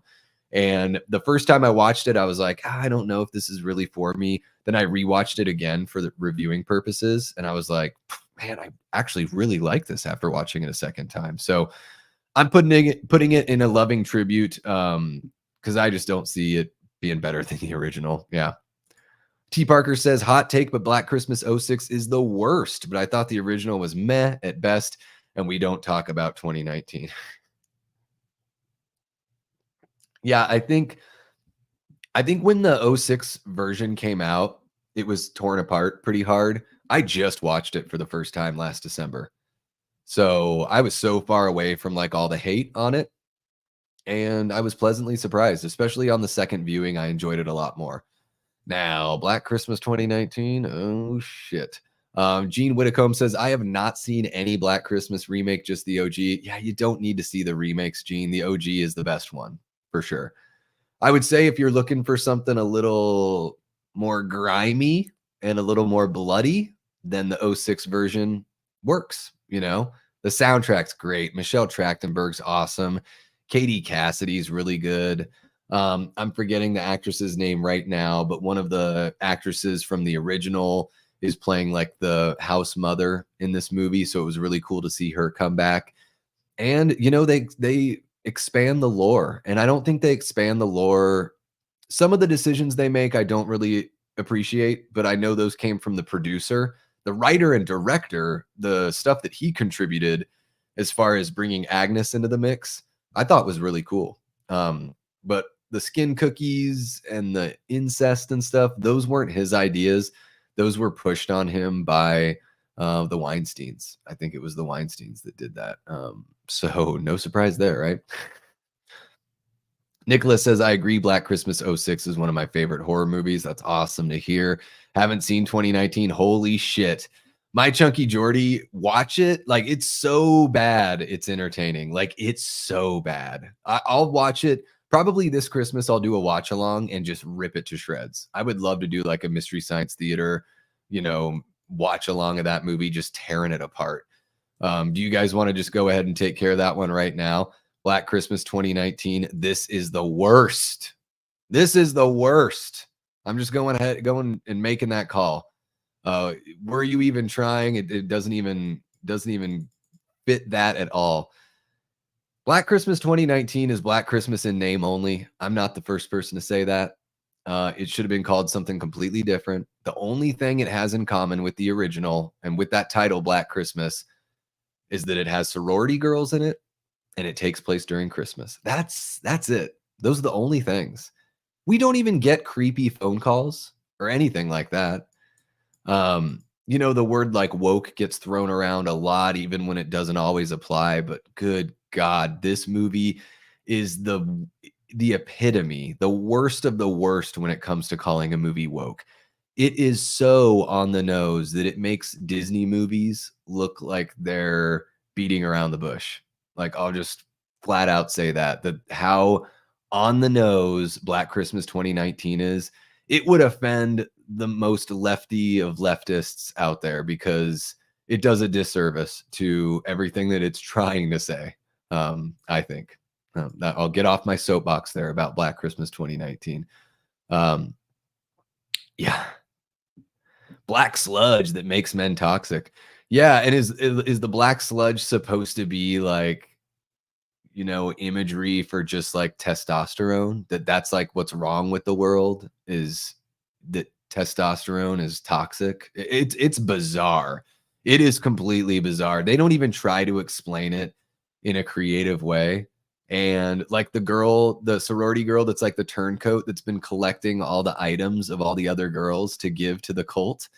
That's really odd too. It doesn't really like fit with the whole premise of the story, right? Like it doesn't even make any sense. It's a bizarre movie and dreadfully poorly written, you know, really, really bad. Nicholas says, I remember Cody Leach hated the Black Christmas 2019 remake. I don't know anyone that enjoyed this movie. I've not seen anyone that enjoyed this movie. Disney says, hold my beer.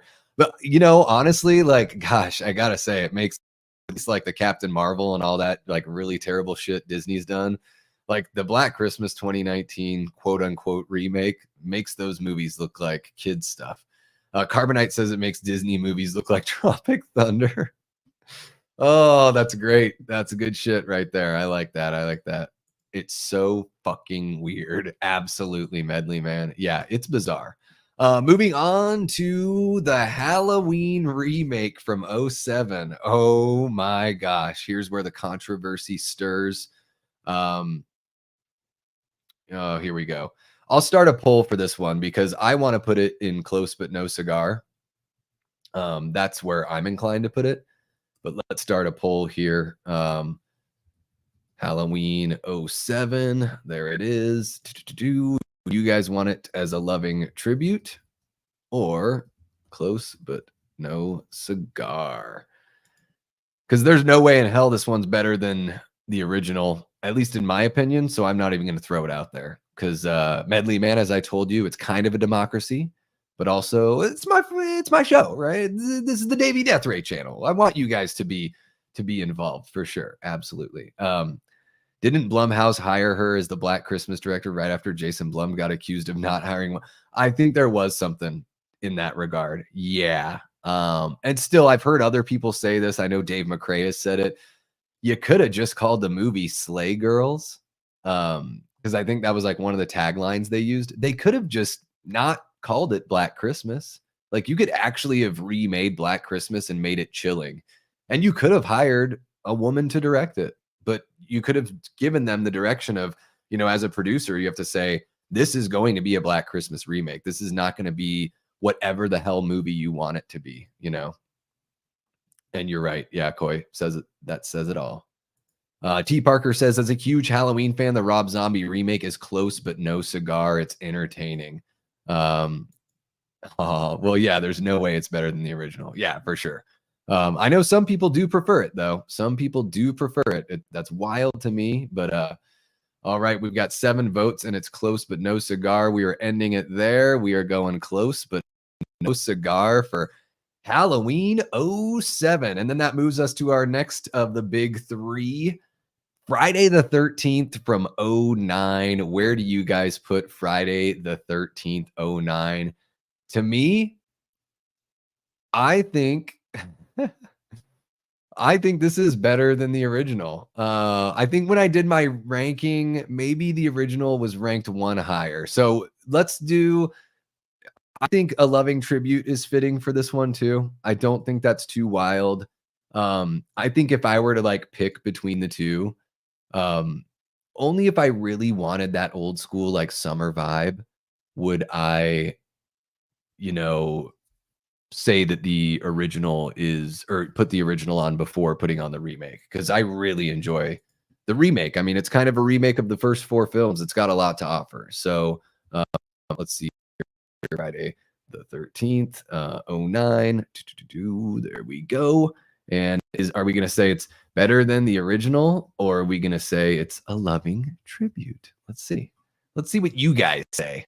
Because I could go either way on this one. Honestly, could go either way. Carbonite Dream says, haven't seen the '07 Halloween yet. It's on my watch list, just not fond of the Rob Zombie's movies. I'll tell you this. I think his sequel is far superior to his remake. His remake has a couple things in it. What happened, like you get to see a little bit more of the Strode family and a little bit more with the Strode parents. And I think that's like the element that he put in there that I enjoyed, but I didn't like the backstory of Michael, and a lot of really uncomfortable moments in Rob Zombie's Halloween. Like I don't need full frontal nudity while someone's getting murdered. I think that's maybe a bit too much for me. I think you can allude to that without having to show it so blatantly. Yeah. Nicholas says, I enjoy Rob Zombie's Halloween, but I enjoy the second half more. Yeah, basically when it's just the remake of John Carpenter's movie. And at that point, you might as well just put on John Carpenter's movie. The final act of Rob Zombie's Halloween seems like it takes forever. When Michael is, chasing Laurie around in the Myers house, it's just like, when is this movie going to end? Carbonite Dream says Friday the 13th better than the original. I'm not going to put 2018 on there because it's not a remake. It's a sequel to the original. So I'm not putting Halloween 2018 on the list, but we could have another tier for like legacy sequels. And that could go legacy sequels. It could span across genres, right? Because we've seen it happen with Rocky. We've seen it We've seen it happen with Rambo, 2 Stallone flicks there. And a whole bunch of other movies, even comic book movies have had legacy sequels. So yeah, let's save that for another tier, Medley Man, or another ranking. I think that would be cool. Better than the original, best Friday the 13th movie. Tyler says tops. The original fucking sucks. Well, I don't think the original Friday the 13th sucks, but I totally get you. It certainly does feel dated, right? More dated than the original Nightmare or the original Halloween. T. Parker says Friday the 13th 09 is my top 3 of the franchise. Meanwhile, the original is in the middle. Yeah. I don't think that's too far off there. Yeah. So it seems like you guys are all, feeling that. Requels and reboots. There you go, Carbonite Dreams. That's what we'll call that one. Because that would be great. You'll notice there's no Evil Dead 2013 on this list because to me, that's not a remake. It's a requel or a reboot, kind of. Sort of a legacy sequel in a sense. Now that Evil Dead Rise is out there and cleared up some stuff. Yeah. They wasted far more than 5 minutes. Yeah. The 5 minutes of making the coffee. Yeah. Yeah. Those movies from the early 80s had those slow moments. It was just a different time. Like when Matt and I were rewatching The Prowler the other day, I was thinking, yeah, this movie could be moving along way more swiftly. Absolutely. Corey says, I've never understood people having moral lines while watching a movie. Not enjoying what you're seeing is fine, but usually it can be on purpose. It's all fake anyways.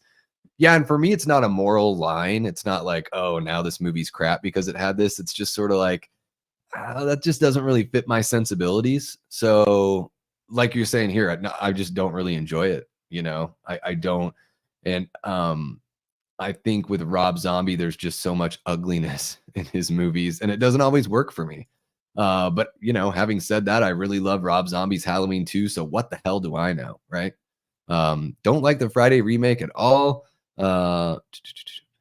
Yeah, I think so. I think you're right, Coy. I think he does want to make people feel uncomfortable. But that doesn't mean that we can't, mention that and bring that up. I think, in the same way that he makes no qualms about wanting to make people uncomfortable, I have no qualms with saying that it does make me feel uncomfortable. And that while I don't mind feeling uncomfortable when watching a movie, certain levels of uncomfortability make me not enjoy the movie and make me less inclined to revisit the movie. So there's some stuff in that Rob Zombie remake that makes me not want to revisit it. Whereas a movie like George Romero's Martin has movies that make me like squirm, or moments that make me squirm a little bit, but really intrigue me. And so I'm uncomfortable, but I'm like, I really enjoy the film still, regardless, If you don't like a movie, it's a skill issue. Well, I just think it's a taste thing, right? So yeah, guys, let's see what you're saying in the poll. Better than the original, 89%. Boom, that poll is finished. Vincent he is rolling over in his bed. There we go. And moving to Day of the Dead. This was like 07, 08 when they did this direct video remake of Day of the Dead with Nick Cannon, Mina Suvari, and Ving Rhames. Gosh, he was in the Dawn remake, which was so good. And then a couple years later ends up in this Day of the Dead remake that is the worst. This movie is so bad, maybe worse than Black Christmas 2019, because at least Black Christmas 2019 is so bad it's entertaining because it's so on the nose and just laughable. Day of the Dead, man, is incompetently made, terrible budget, poor script. It's like they just bought the name and did kind of an approximation of the original Day of the Dead, but it doesn't do any favors to the zombie genre.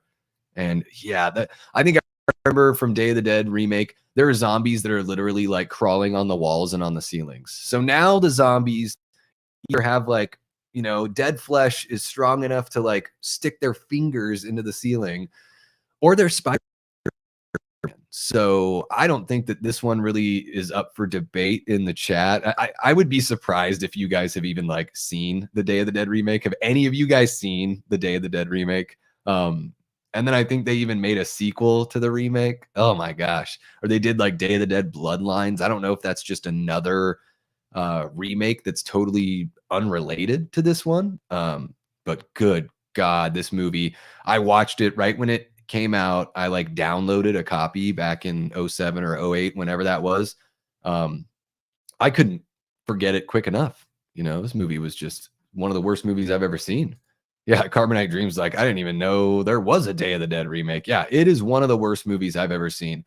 And I'm a big Mystery Science Theater fan, so I've seen a lot of terrible movies. Yeah. Yeah, I mean, I see what you're saying, Medley Man. I'm not saying that Rob Zombie technically did a bad job making the movie, but my level of enjoyment is certainly going to be affected by how uncomfortable I feel. Yeah, I mean, right? Isn't that the way it's going to be like with any kind of movie, really? It's like I'm happy that the Halloween remake has an audience because I think his second movie is so much better. So without the remake, we wouldn't have gotten Rob Zombie's second version and his more unique version. And then also just the two films as a whole. I know we had a break after those movies were made, but it did keep Halloween afloat and alive during that time. So I certainly have appreciation for that. And while I don't really enjoy his Halloween remake, I think that Rob Zombie is, far beyond just a competent filmmaker. I think his cinematography got better and better. His scripts, a little weak, but yeah. Yeah, I think that as far as his skill goes, I don't really have a problem with the skill. It's more of a taste thing for me, for sure. Is that the Ving Rhames Day of the Dead? It is, yes. Because they did like Day of the Dead Contagium that was packaged as a sequel to the original Day of the Dead, but it wasn't really. They just bought the rights for the name. And then this Day of the Dead remake came out, and then they did a Day of the Dead movie called Bloodlines, which, if I remember, I did watch that one. If I remember correctly, it's pretty much a remake. They take certain elements from the original Day of the Dead, and then they tell like their own kind of story around it, which this version does as well. Yeah, yeah, really, really bad stuff, Medley Man. Oh, there we go. Oh, yeah, Nicholas was saying, I'm not a fan of movies that are too depressing or too bleak. And yeah, Koi is saying I have to be in the mood. I'm right there with you. It has to be a mood thing for sure. Yeah. Medley Man says Bloodlines was worse. Yeah, and I guess I just didn't even include Bloodlines because I'm like, I'm just going for the original or the first remake. It's funny to say original remake. That's why I didn't include like the latest version of like the Ring movie or the Grudge or stuff like that. There is a weird thing in fandom where everyone wants to be happy and not hear any opinions or anything that might be considered too sad or real. I just don't get that at all. Yeah, I think there's room for all, for sure. I think I'm glad all of those movies exist, and even all of these movies exist, good or bad, because it's just something we can talk about. We can have that conversation, and not every I don't expect that every movie is going to fit my taste. That's like the fun of watching movies is seeing like what fits your taste, what doesn't. Finding that through years of watching TV and film or listening to music that you become refined as an audience member and you become like smarter as an audience member. You also like figure out more and more what you like, what you don't like, and then still hopefully you never lose the want to like take some chances on some things that maybe it looks like it's not your thing. Like Terrifier didn't look like it was my thing, The first movie definitely wasn't, and the second movie was a lot closer to being something I could really enjoy. So I'm actually really looking forward to Terrifier 3. I think it could be my favorite one in the franchise, even though it's a little bit outside of my sensibilities for the most part. But again, like when I'm talking about like my taste and my sensibilities, I'm not saying that my taste is the best or the only one out there. It's just my taste, that's it. So more power to like I say all the time, like what you like and don't make any apologies for it. You should like the things you like proudly. Absolutely. But you should always, I think, at least for me, it's fun to have that conversation with somebody if they like something I didn't like or vice versa. It's just kind of cool to figure out like why, You shouldn't take your not enjoying being uncomfortable out of the movies. Otherwise, you can't truly recognize what is good. Yeah, I can certainly recognize the elements of the Halloween remake that work for me for sure. Yeah. I just laughed at the remake. Oh, of Day of the Dead. Yeah. T. Parker says, "Have you seen The Strangers Chapter 1?" I've not. I haven't seen any Strangers movies. I'm terrible. Oh yeah. I haven't seen House That Jack Built, but I've heard that about that one, Nicholas. I have seen Requiem for a Dream and Martyrs. Those are difficult. Yeah. All right, guys. So let's get into the next one on the list here. We go A Nightmare on Elm Street remake. I'm putting this one in. I want to say that this is the worst, but looking at Black Christmas 2010 Day of the Dead, I've got to put A Nightmare on Elm Street from 2010 in. Were you even trying? Because again, like Psycho, this is a movie that's a remake, but also tries to do its own thing. They literally like redo scenes and shots from the original, but the characters don't have the exact same names for some reason. They veer off in this whole direction of maybe Freddy was innocent, but then we find out he wasn't, and it's actually worse because he wasn't even just a child murderer. He was now like a child diddler, which is far worse than just being, I mean, being a murderer is bad enough, right? It just seems to be kind of beating a dead horse to make it to where he was, molesting kids. It's just, to me, it's just bizarre. So I don't see this one being a democratic choice because this movie's pretty bad. It's really the only reason why this movie's not in This Is the Worst is because Black Christmas 2019 and Day of the Dead from 07 or 08, whenever that was, are so bad that I can't quite put A Nightmare on Elm Street in that same category. What do you guys think, though? T. Parker says, "Not that bad, close but no cigar." All right. Carbonite Dreams agrees that where it's put. Were you even trying? Yeah. It's not great, says Tyler. Jackie Earle Haley could have been a great Freddy if they didn't do him dirty like that. Yeah, the script is very poor. I don't think Jackie Earle Haley is scary at all. I think Freddy is a friggin' joke in this movie, which is odd because Freddy in the regular series became a joke as everything went along, but it would just seem so corny. The dialogue just seems so heavy-handed. Like what were they doing here? I just feel like it's all wrong. None of it worked for me. I was completely bored watching this movie. Yeah, were they even trying? It's a good concept, but they didn't do anything with it. Yeah, are you making a remake or are you doing your own thing? Pick a friggin' lane, people. Sometimes that's one of those things when you watch a movie. Like, I think it was one of those, I keep on bringing up Abigail. So many people were like, "Oh my God, Abigail is like the best movie of the year. This is incredible. One of the best vampire movies I've ever seen." And I'm like, Abigail wants to be like 3 or 4 different movies and can't figure out what the hell it is, and takes forever to get going. And I had fun watching it, a fun enough time, but man, it definitely didn't blow my socks off. I mean, pick a lane. Close but no cookie, says Medley Man. What's up, Lamontre? How are you doing, man? Welcome to the stream. Welcome. We're going through our horror remake tier ranking here. Not worth watching in theaters. One of the worst films of the year. What were you guys talking there? Oh, The Strangers. The Strangers Chapter 1. This falls into my don't take being uncomfortable out of the movie thing. Yeah, in an odd way, I just think like Freddy doesn't really have any personality in the Nightmare on Elm Street remake. The stuff that he says is so corny, so cliche. It's like a joke without being funny. It's bizarre. I agree with Dave McRae. It's always been implied that he was yeah, making it less in the background doesn't make it not true. Yeah. Yeah, I felt like because in the original, I think it was part of the original script for the 1984 film, and they just decided to take it out because they felt like being a child killer was enough. Kate says that the 2010 Nightmare on Elm Street was terrible. Yeah, Kate would probably put it in this is the worst. Even though she has seen 2019's Black Christmas. Oh my God, we watched that together. We were like pausing that movie together just to crack up about it.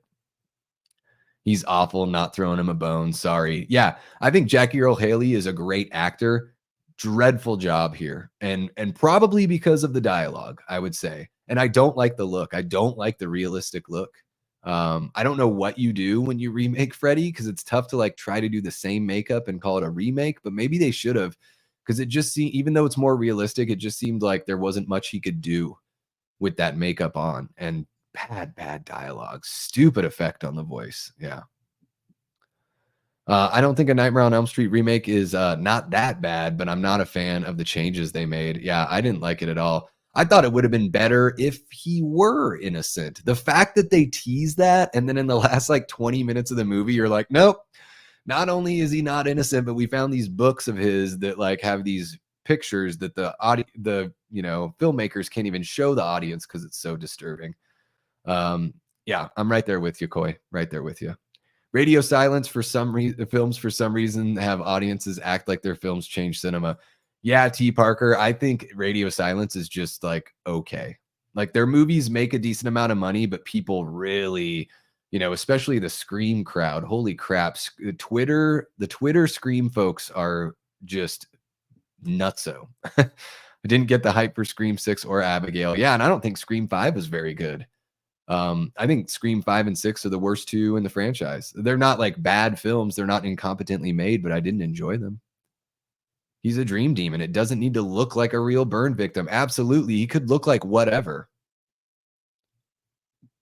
Yeah, you're true. Or you're true. That's a true thing to say there, Coy. I wonder if CGI's gotten good enough or just to do that instead of practical. Yeah, I just think practical probably would have been better.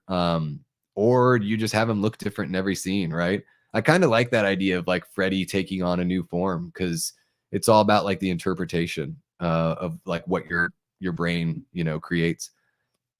Honestly, didn't feel like a Freddy movie to me at all. That is a scathing indictment from Kate right there. The CGI was terrible. The actress that played Nancy was so dull. I thought she did okay. I like Kyle Gallner a little bit, but yeah, the writing is just not there. It's just not there. Yeah.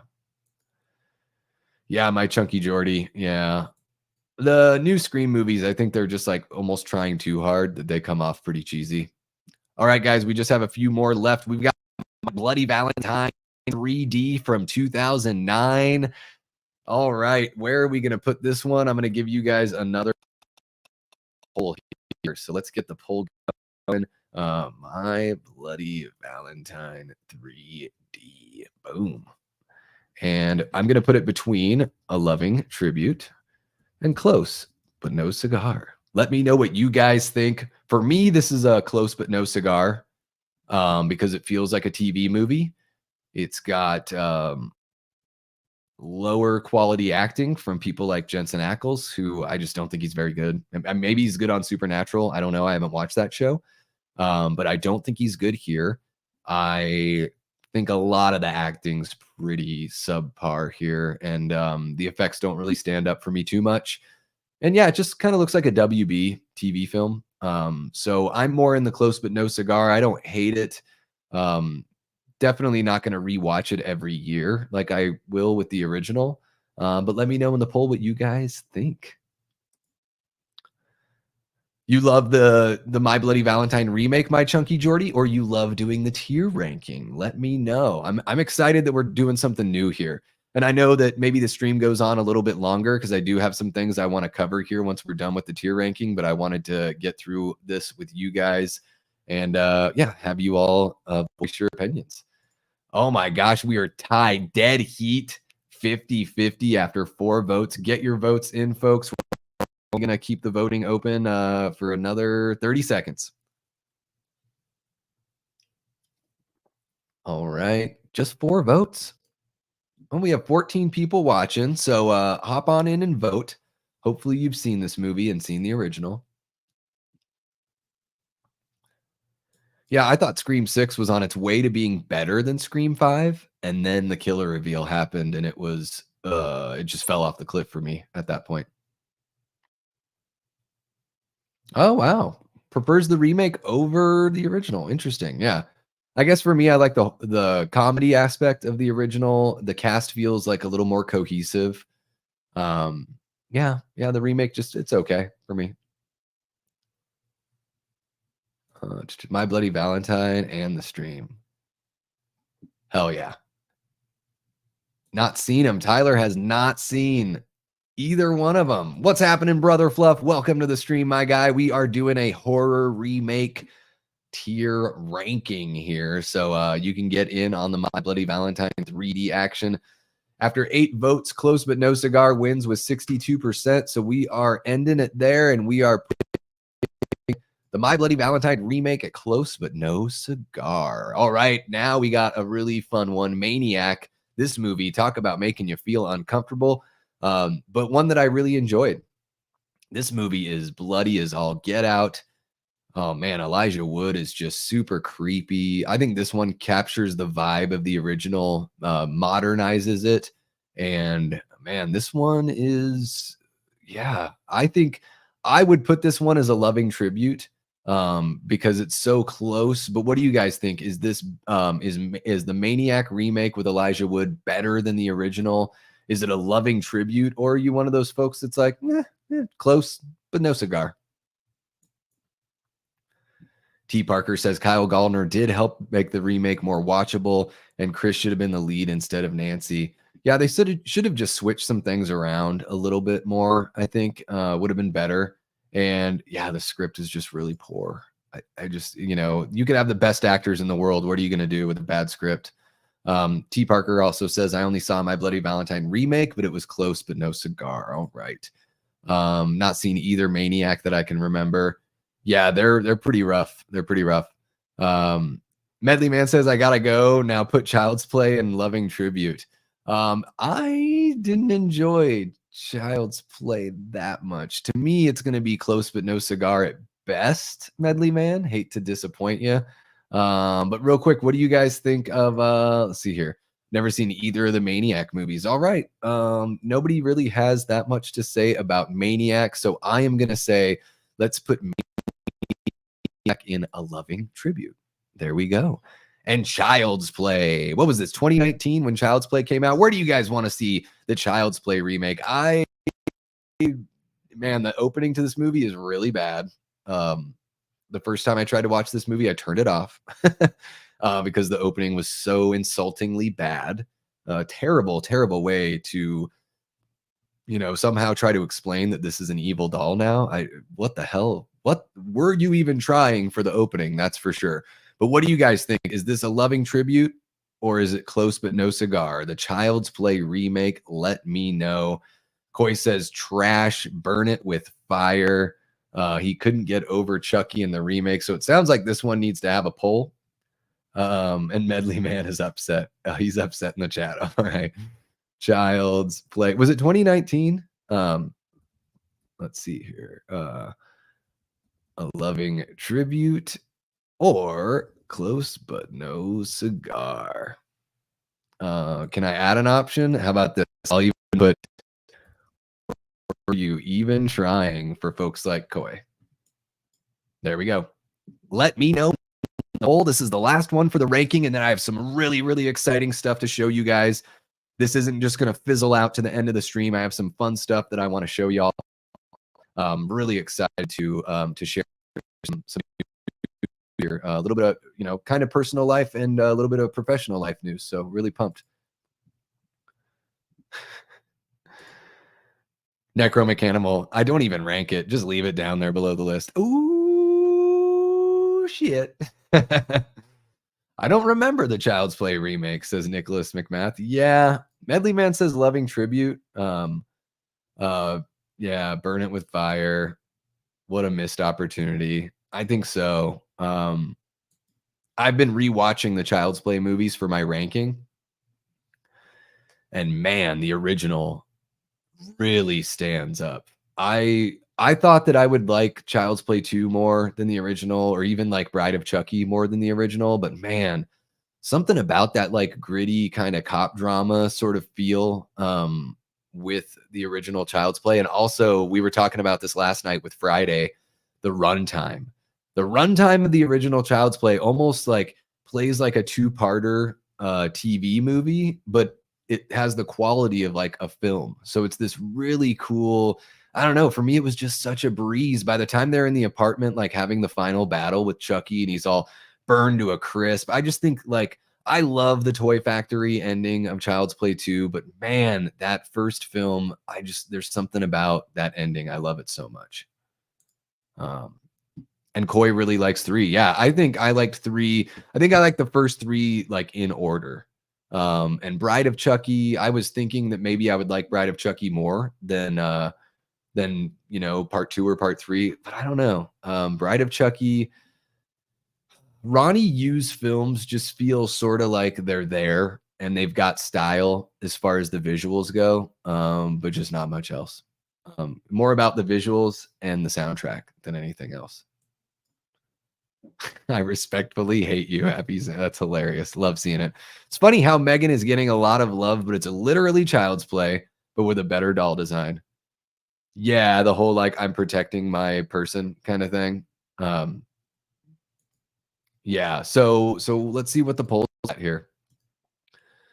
We have got Close But No Cigar and Were You Even Trying tied. We need one more vote, people. Let's get one more vote in here, huh? Let's do it. Okay, so these are both going to be tied. Then what I'm going to do is I'll be the tiebreaker, and I'm going to put it in Were You Even Trying? That's where I'm putting it. It's so far below the first 4 films in the franchise, at least. And I don't remember really liking Seed of Chucky or is it Cult of Chucky that much, but I've thought Curse, the one that's in the house with Brad Dourif's daughter in the wheelchair, like I thought that movie was the best one since Bride for sure. So yeah, this one, yeah, not too big of a fan. So yeah, guys, that is the tier ranking right there. So in better than the original, we've got The Thing, The Blob, The Fly, Texas Chainsaw Massacre, Dawn of the Dead, and Friday the 13th are all better than the original, according to the Democracy and myself a little bit. In a loving tribute, we've got Night of the Living Dead, House on Haunted Hill, The Ring, The Grudge, The Crazies, Black Christmas 06, and Maniac. All right, pretty good group right there, I think, for sure. Close But No Cigar, not many here, just Halloween, Rob Zombie's Halloween, and then My Bloody Valentine 3D. And in Were You Even Trying, we've got Psycho, The Haunting, A Nightmare on Elm Street, and Child's Play. And in This Is the Worst, Black Christmas from 2019 and Day of the Dead from whenever the hell that was. Yeah, that was fun, guys. So that's like what I think we have like 19 there, something like that we ranked this time. That's hilarious, Coy. You guys can at least share that, right? Nicholas agrees the original Child's Play is better than 2 or 3. There you go. T. Parker says, hot take, I didn't really care for Bride of Chucky. I'm kind of with you there, T. Parker. I remember the first time I watched it, I liked it a lot more than I just watched it the other day. Really didn't get too much enjoyment out of there, you know? And then Medley Man says, damn you, Davey Death Ray. Damn you. Yeah, sorry to break your heart, man. But I appreciate you hanging out the whole time. Of course, even if we don't agree on everything. The cool thing is what we do agree on is that horror is awesome. We don't have to agree on all the nuts and bolts of it. But yeah, the dumb couple, yeah, yeah, Katherine Heigl and whoever that other guy was. Yeah, I just think the character, it's similar with Freddy versus Jason. I think the characters are really weak. And that's another Ronnie Yu movie that's got plenty of style. I think the villains are done better in Freddy versus Jason and in Bride of Chucky than anyone else in the movie. And, a soundtrack that, while like those soundtracks, it's not my genre of music, it does seem like the soundtrack is very much a part of Ronnie Yu's style. And how funny is it that Rob Zombie's got like a couple songs in Bride of Chucky, and then just a few years later, he ends up making his own movies. It's pretty awesome. So yeah, guys, we are all wrapped up with a tier ranking. All right, man. We'll see you next time around, Medley Man. Have a great rest of your day. And then, yeah, guys, I wanted to jump back on over and share some really fun. Coy says, wait, why is House on Haunted Hill way up there? Because I had a fun time watching that movie, Coy. Yeah, I think it's better. I think it is a loving tribute to the original. Close but no cigar, I don't think it really belongs there. I remember really enjoying that movie. And, I'm not saying that it's as good as all of these others, but as far as horror remakes go, I do think it belongs as a loving tribute more than Close but no cigar, especially when comparing it to the original. So, yeah, that's just me. It's just me, man. It's just me. That's funny, though. Yeah, it kind of cracked me up because I remember like Darren and Frank over at the Slaughtered Lamb, they had Dave McRae on, and they did like movies that are like completely unwatchable to them. And House on Haunted Hill from '99 was in that list. And then it's really funny because, Darren was a huge fan of Abigail. And I was like, that's really funny because like the first movie I thought of when I was watching Abigail is, oh, this reminds me of House on Haunted Hill from 1999. Like, it just reminded me so much of it. The whole trapped in a house thing, a bunch of random people that don't really have any connections, or do they? Like, that whole vibe, very, very similar. But yeah, I mean, Coy, I haven't seen House on Haunted Hill 99 in a really long time. So maybe I'd feel differently if I rewatched it. But, just going into my memory bank, I remember thinking, oh, it's a pretty good approximation of the original film, just kind of a tongue-in-cheek, not taking itself too seriously, haunted house film. And so, yeah, guys, let's jump back on over here. I'm gonna have a little sip of water. I've got some fun stuff to talk to y'all about. So real quick, guys, before we get into, what's coming up next week on the channel, got a pretty big thing popping off here this week. So I had mentioned it, maybe about a month or so back. We had done the Uncharted watch along for Uncharted: The Oxus Redemption. And that crew over there at Lux Media in Australia, they're putting together a feature fan film called Gotham Noir that is a Batman fan film. So I wanted to talk to you guys a little bit about this. I have been brought on as a producer for the film, and I've been doing a little bit of work behind the scenes, and also putting my voice to work. So you guys are going to get Davey Deathray's very first voice acting appearance in Gotham Noir here. We are launching the Kickstarter this week. Really excited to get that going for you. We've got some lofty goals, but some really cool, perks and packages put together for everyone to get involved. So this is a Batman story that takes place like in the kind of 20s, 30s. So an old school kind of Gotham, you can sort of get that feel with the noir title, and then also just the graphic that I've got up there.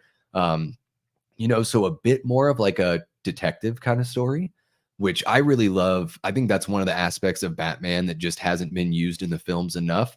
I think the Batman with Pattinson is the most we've ever seen as far as Batman on film being a detective. We got a lot of it in the animated series, which is one of the reasons why I love that show so damn much. But we're going to get a little bit more of that vibe here, a little bit of like almost like a Gotham by Gaslight with that kind of old timey feel. Batman's gadgets probably won't be as sophisticated, but for the time, They will be, relatively speaking.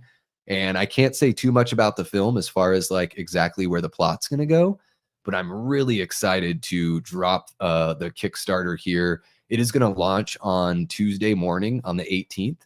And so yeah, you guys are going to see me posting about this all over the place. So just get ready for it. Really need the support right out of the gate to be huge for this one. It's really important, just for the success of the film and everything. So did you guys, I don't know if anyone's new since we watched the Uncharted film, but they did Uncharted: The Oxus Redemption for something crazy like $7,000 or $8,000. Like in such a small amount of money, and when you watch that movie, it looks so good. And we want to, raise a bunch of money for this one so we can put together a film for you all that looks true, looks like a major motion picture done by a studio. I think if you watch the Oxus Redemption, you can see, that this crew is clearly capable of providing that. And a really awesome aspect of this film that I haven't mentioned yet is this is going to be a horror-driven Batman film. So we've never seen anything like this. Like as far as film Batman goes, we've never seen anything that's going to get to the levels of darkness. Talk about uncomfortability. Like there's probably going to be some uncomfortable moments here because we're going to see Batman and Bruce just sort of, push to the brink. We've got, Catwoman will be in this story as well. We've got a whole bunch of other characters. I don't want to spoil everything yet, but I do want to hop on over to a screen and just sort of like show you guys a couple things here. So let me see. Is it over here? Yep. So yeah, guys, please go over to Instagram and give the Gotham Noir movie account a follow.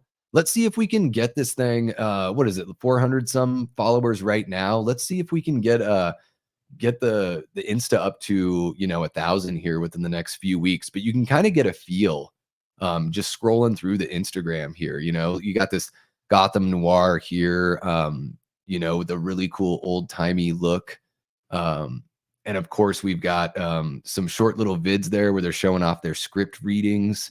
We've got some character shots so you can kind of get a good look at, Gordon and Chris Stanley as Bruce. I know a lot of you guys probably know Chris Stanley from his cosplay, which is amazing. He played Nathan Drake in Uncharted: The Oxus Redemption, and here he's playing Bruce Wayne and Batman. And so yeah, check out the Instagram Gotham Noir movie. Go over and give them a follow there. We've also got a TikTok, so you can follow us on TikTok as well. And yeah, like I said, the Kickstarter will be rolling out on Tuesday morning, so keep an eye out for that. And I just wanted to show you guys here really quick picture of the cast.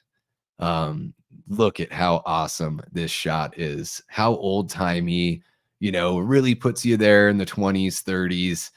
Look at that stoic look that Chris has got on his face there. Just means business, but he still has his whiskey in hand. We've got Alfred. We've got Gordon right behind Chris.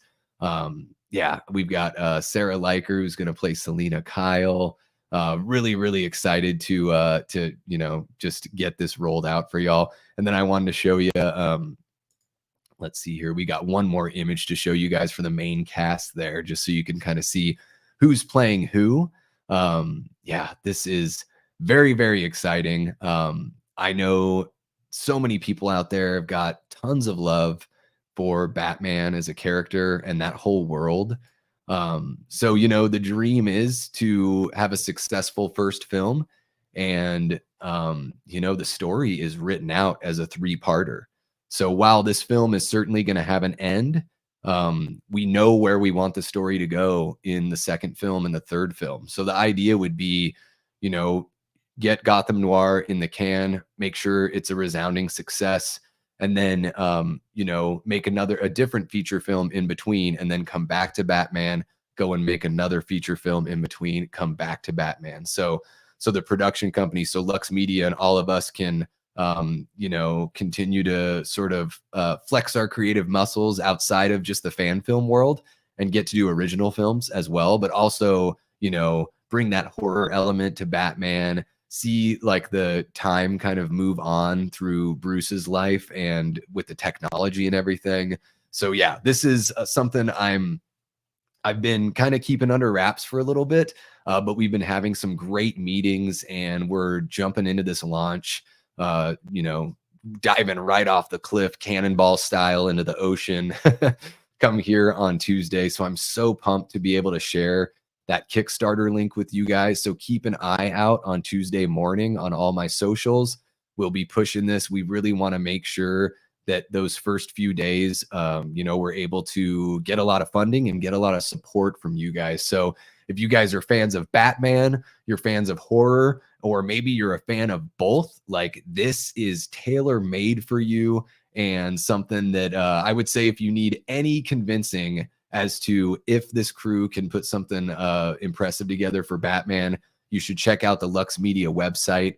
Check out, of course, the Lux Media website or their Instagram as well. Check out Uncharted: The Oxus Redemption, and keep in mind that, like, you know, 7,000 to put together that movie, and we're looking to raise a heck of a lot more for Gotham Noir here because Batman needs all the love and attention we can give him. Yeah. Yeah, Coy, it is a fan film, and he says it sounds awesome. That's great, man. Really looking forward to having your support there. That would be a cool radio show idea as well. So yeah, that'll be my character that I'm putting together is sort of like the radio, you know, the newsman, the trusted newsman, but maybe a little controversial because maybe he's too trusted, you know, maybe, as all newsmen kind of are. Thank you so much, T Parker. Really appreciate that, man. I'm hoping that you come out and show your support there. Jamie says that's fantastic. Looking forward to watching that. I'm a huge Batman fan. Yeah, so keep an eye out for all the teases and everything. I can't wait to show that off here this week. T Parker also says, as an Uncharted fan, the Tom Holland movie was disappointing. The fan film with Nathan Fillion felt more like real Uncharted film. Yeah, and I think that have you seen Uncharted: The Oxus Redemption, T Parker? If you haven't seen it, you should go check it out because I think it shows that like this crew really knows what they're doing, and also that there's room for things to be even better, which I certainly feel like they will be with Gotham Noir. And T Parker follows up with Batman's my favorite superhero. I love the Dark Knight trilogy, the Tim Burton films, Lego Batman movie, and all the Arkham games. We don't talk about Suicide Squad, Kill the Justice League. Yeah, that Batman, you know, I would say like he's like a top 2, top 3 favorite superhero for most people, or just most popular superhero of all time. So it's really excited to you know, or exciting to be able to share this kind of news and to be involved with something that's you know, near and dear to my heart as a Batman fan and a horror fan as well. Tyler says, shoot, I got pulled away, but he says Gotham Noir is killer. The script is tight. Yeah, Tyler, our guy, is going to be doing visual effects on the film. So we are now officially co-workers in a sense, Tyler, part of the same team. So that's really awesome. Lil Boozy Bert says, haven't seen the CP remake, Child's Play remake. Oh, yeah. Yeah, I think that got dropped pretty low there. Yeah. Were you even trying? Definitely horror infused. And I think a little bit more of the horror got, there's been more horror injected into the story as we've moved along. So, you know, I've brought a couple ideas to the table that I think they're going to see the light of day. When I got involved as a producer, it was more like organizationally want to be a producer, but also, you know, if there's something I'm seeing there as far as like, oh, maybe we can try this or try that. I haven't been shy about that as well, but also just sort of like trying to fit into the right role. And, you know, moving forward with Lux Media, I'd love to be a producer on all of the films moving forward and just be able to have a bigger role in the pre-production part of it all. And, you know, just be able to assist in any way I can. The goal here is to make the best possible Batman movie we can, and to make a Batman movie that you want to rewatch over and over, and a Batman movie that we know is going to take chances that the studio just won't take. Like, the studios aren't going to do an R-rated horror-driven Batman movie. Maybe they would do something animated, you know, they would do something like that, sure. But they're not going to do something live action that's even going to be close to what we're going to be touching here with Gotham Noir. So we're so excited to get this going for you guys. Coy, I do read comics. Yeah, been a comic fan since I was in 6th grade. So that was about, I don't know, 93, something like that. 92, 93 is when I started collecting. T. Parker says, I haven't seen that Uncharted film, but I'll add it to my watch list. Yeah, it's about, I think it's about an hour long or so. And I think there's a lot of, there's so much good to take out of that, you know, take away from that film watching experience. I think Chris, man, his American accent is very, very strong. I'm going to be working with Chris and working with Sarah on their American accent so I can really help them dial in that kind of West Coast sort of accent that we're going for. Kind of like the blank American accent, as it were. I know some people usually think of Gotham as like New York City. I think of it more like in the Zack Snyder universe, where Gotham is like Oakland and Metropolis is like San Francisco. So we're going to be going for a little bit more of a West Coast kind of accent, I think, with the feel. And Tyler says, I want to push for more ambitious CG opportunities for myself to do something impressive. Absolutely, Tyler. And my brother Matt is going to be working on the film he's a 3D matte painter. So I think that everything with this film is going to be, you know, a couple steps above what was accomplished in the Oxus Redemption, which again was really, really good. So I think that's the fun thing about being a creative type is every, you know, whether it's a song that you're writing, an album you've recorded, a story you wrote, a film you made, each subsequent piece of art that you create is an opportunity to get better, to refine what you do, to add to it. And, you know, like Tyler says, be more ambitious. That's one of my favorite things when I like The Evil Dead's one of my favorite movies because it's ambitious as all get out. Like, I don't care that it's gritty and all that stuff. I love the ambition. I can see everything they wanted to accomplish while watching that film, and I adore it.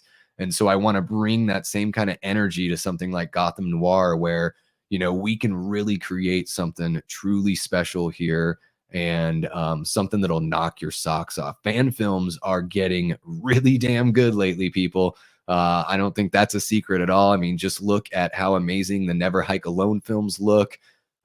Take a look at how great the Haddonfield Nightmare looked from Braden Timmons. And then, of course, It's Me, Billy.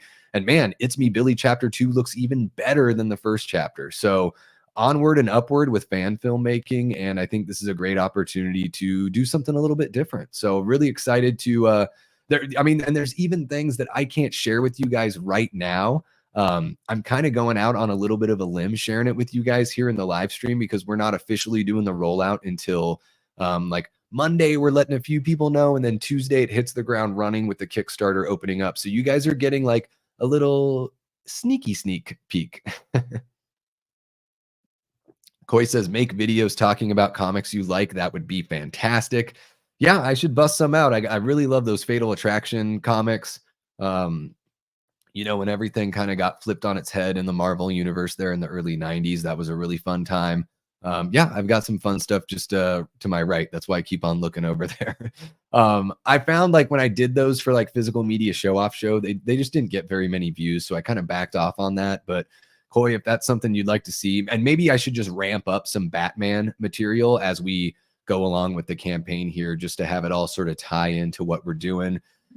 I do plan on talking about this every time I go on live, so get ready for that, guys. And I do plan on hopping on live with Chris a few times and doing, you know, kind of a little Jerry Lewis sort of fundraising special. So we'll let you guys know about those live streams as they get planned, but we, you know, really counting on you guys to go out there and, you know, purchase a perk. There's going to be digital and physical perks available from day one. So check out those options that we've got. I'm just so pumped to say more. I think I'll cap it at that so I don't overreach here. But T. Parker says fan films deserve more love, and you can tell there's a lot of passion and care, unlike most studio films. And I'm right there with you. Yeah, it is. The fan film world is full of passionate people that, on the one hand want to kind of break into the industry maybe, or maybe they're in that industry, but they want to break into film. And then also for people like me, that are just like really big fans that want to be involved somehow, and help help realize this vision and realize this story, and do whatever we can. Koi says, I adore comics, just started collecting again after a hiatus. Yeah, sometimes you got to take breaks. Hell yeah, I'm going to support the campaign. What a great idea. Yeah, and so, not only showing up and grabbing a perk, but being able to, or making sure that you share it, especially that first week, is critical, that we just get as many shares as possible. So whether you're sharing in Instagram stories, or you're sharing the Gotham Noir Instagram, of course, share the Kickstarter page. Really want to see that support out there. You guys have been amazing about supporting the channel so well. And let's see if we can ramp that up even a little bit more for Gotham Noir, because this isn't just something that I'm working on by myself. This is a whole team of people coming together. We want to put something together for you that you'll enjoy and be watching for years. We want to be the ones that make that Batman movie where everyone's like, the studio should have done that. That's the goal here, right? And just make a movie that you guys want to keep on watching time and time again. So that's all I'm going to say on Gotham Noir right now, because you guys are certainly going to get an earful for about the next month here. So let's jump on over to just rounding out the end of the live stream here. We've got Late Night with the Davey coming back on Wednesday. My good buddy Cole Monroe Chitty and my great friend Cecil Laird from the Horror Show channel are going to be on that episode. This is great because these guys are both huge Freddy Krueger fans, big Nightmare on Elm Street guys. And I'm hoping that they will work together in the future, because Cecil's got a really cool idea for a graphic novel, and Cole's art is perfect for the character and the story that Cecil wants to tell. So I'm really excited to have them on Late Night. Although they won't be appearing together, I suppose it's cool to have them on that show together. So yeah, that'll be Wednesday at 10 p.m. Eastern. We'll be going live with that. So looking forward to seeing you guys there. And then, of course, Horror from the High Desert is debuting this Friday on the 21st. That'll be myself, Cecil Laird. Again, Cecil getting some love here. Braden Timmons, he's also getting a second appearance or second mention in the stream. And Jason Smith from Sinister Cinema will be joining us as well. I mean, not even just joining us. This is going to be the crew for Horror from the High Desert. And our very first episode is going to be called Horror in the High Desert, where we're going to be talking about horror films with desert settings. So really looking forward to that. The whole theme is because we're all here in the Phoenix area, so we're all roasting our bowels off right now. Let's check I'm interested in checking out the weather really quick. So currently it's 108. It's 12:30 p.m. It's 108, and it says it feels like 113. Good God, y'all, that's brutal. That's amazing. And then, yeah, Tyler chimes in here. It's incredible that we're just making feature-length Batman movies. Hell yeah, Tyler. It's really, really cool, man. I can't wait to go through that process. I can't wait to see, the amazing work that you get to put out there, as well as the rest of the visual effects crew, and just, really looking forward to seeing everything roll out. And yeah, I mean, it's an honor to be part of the team. It's something that when Sarah, Daniello, and I, and Chris, we all had an interview earlier this year, and I just sort of mentioned off the cuff, like, oh, I'd love to support Gotham Noir however I can. Maybe I can. And they had mentioned that they liked my voice, and I was like, maybe we can do something with my voice. Didn't really think much about it. And then, stuff just started bubbling and percolating. And then, I just voluntarily got more and more involved and was like, how about this? How about that? Let's try this. Let's try that. And they're like, we want to bring you on as a producer, man. So yeah, it's been, an incredible journey. I'm so thankful to be included on the team, and really looking forward to, contributing to, the first film I've ever been a part of. So yeah, it's been a long time coming. I wanted to be an actor when I was like 6 or 7 years old. After the original Batman movie or the original Tim Burton Batman movie, Jack Nicholson's Joker made me want to be an actor. So it's a really, big full circle moment for me, coming from, Batman 89 and then, to 2024. And here I am as a producer on Gotham Noir. It's unreal. Nicholas says you live in a very hot state. I live in Texas and it's hot here, but even hotter where you live. Yeah, and we both get that humid air in Texas and in Arizona, which is probably coming to us in July. So I was out in Austin for 4th of July about 6 or 7 years ago, and yeah, it was muggy, it was hot. So I definitely feel you there, Nicholas, for sure. So yeah, guys, Horror from the High Desert is going to be Friday. That's going to be 9 p.m. Eastern, and it will be a live show. So yeah, keep an eye out for that Friday, the 21st. And then on Saturday, the 22nd, Foz Rotten and I are back with Movie Punks. We are covering the 1984 punk rock classic Repo Man, starring Harry Dean Stanton and Emilio Estevez. The soundtrack's got Iggy Pop, Circle Jerks, The Plugs, Fear. Man, what a soundtrack. What a dirty, grimy, like LA in the 80s. You could just like see the sweat and dirt all over the characters. I'm really looking forward to checking this one out. If you guys haven't ever seen Repo Man, or it's been a while since you've seen it and you want to tune in for the live show with Foz and I, it is on Netflix. So go check it out on Netflix. It's up there until the end of the month. So you're not running out of time. You can certainly watch it before the show airs. Yeah, really looking forward to this one.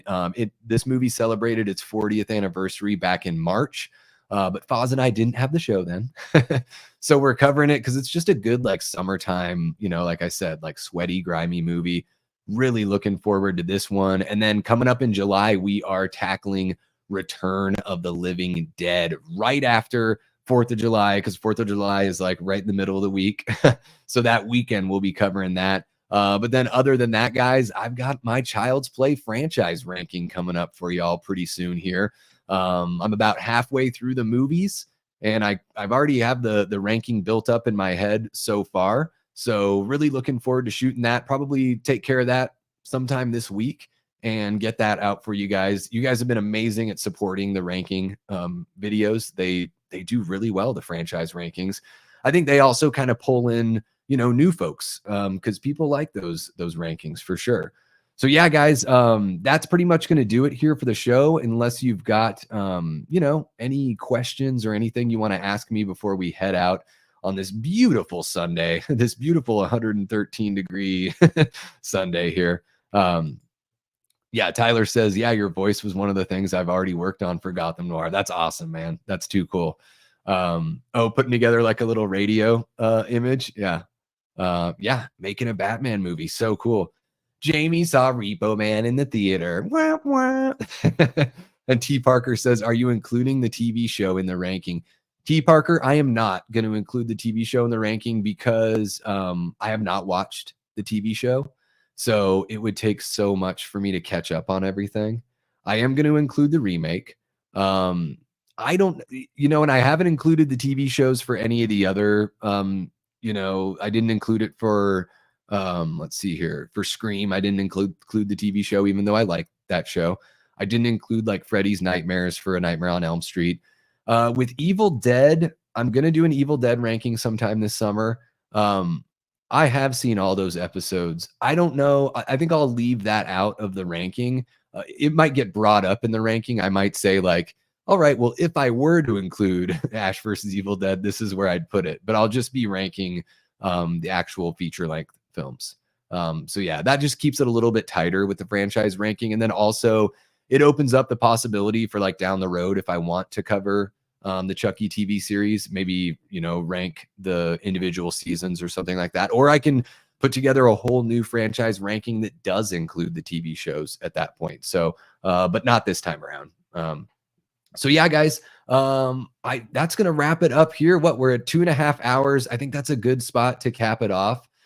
You guys are so awesome for coming and hanging out. We have 13 people here in the chat right now on a Sunday on Father's Day, where people have got chores to do, meal prepping to do, family members to celebrate and hang out with. It's so awesome that you guys come here, spend a couple hours of your day with a schlub like me. Let's just be honest. I love you guys so much. Really appreciate you hanging out, not only today, but everyone that hung out last night and came right back for more. Everyone that I saw hanging out, watching the Prowler with Matt and I on Friday, of course, you've been with me for the whole weekend. So really awesome seeing you guys. Thank you so much, Eli. Really appreciate you coming out for all these streams, man, and enjoying them so much. We're only like 6 subs away. Let me before the stream, we were 6 subs away from 700. So guys, I think we could reach that today. Let's see what we can do. Yeah, we're at 694 right now as far as subscribers go. Let's see if we can break 700. Everyone go out there and bully a friend into subbing to the channel. I dare you. And then, yeah, of course, guys, keep an eye out for the Gotham Noir Kickstarter to roll out on Tuesday. I just wanted to get a couple of these other, let's see here, these other chats. Nicholas says, I only seen Repo Man from 2010. Did they do a remake in 2010? Gosh, if they did, I totally missed it. Our Life in Horror, what's happening? Thanks so much for coming by. It's all right. It's Sunday. Everyone's got their own lives. I totally get it, but really appreciate you jumping in and saying what's up. We did, if you want to scrub back, we did a horror remake tier ranking, and we talked about, I'm working on this sweet little fan film called, let's see here, let me get this covered up and let me, Gotham Noir. That's a big thing that we talked about here. I'm working as a producer on a horror themed Batman film that takes place in like the 20s/30s, like really cool kind of old school detective story that's gonna push things. It's going to be awesome. So keep an eye out on socials. This coming Tuesday, we're going to be sharing that for sure. So I'll be sharing that like a madman. So get ready to be annoyed. Thank you so much, Jamie. Really appreciate it. Glad you had a great time here. And yeah, guys, like I say in every stream, you guys are the shareholders. I'm just the CEO. The channel doesn't work without you guys and your amazing support. I feel like I have a whole group of friends here that comes and hangs out with me multiple times a week. You guys are amazing. We love you so much. Thank y'all for coming out. And until next time, I've been and will continue being Davey Deathray. Take care.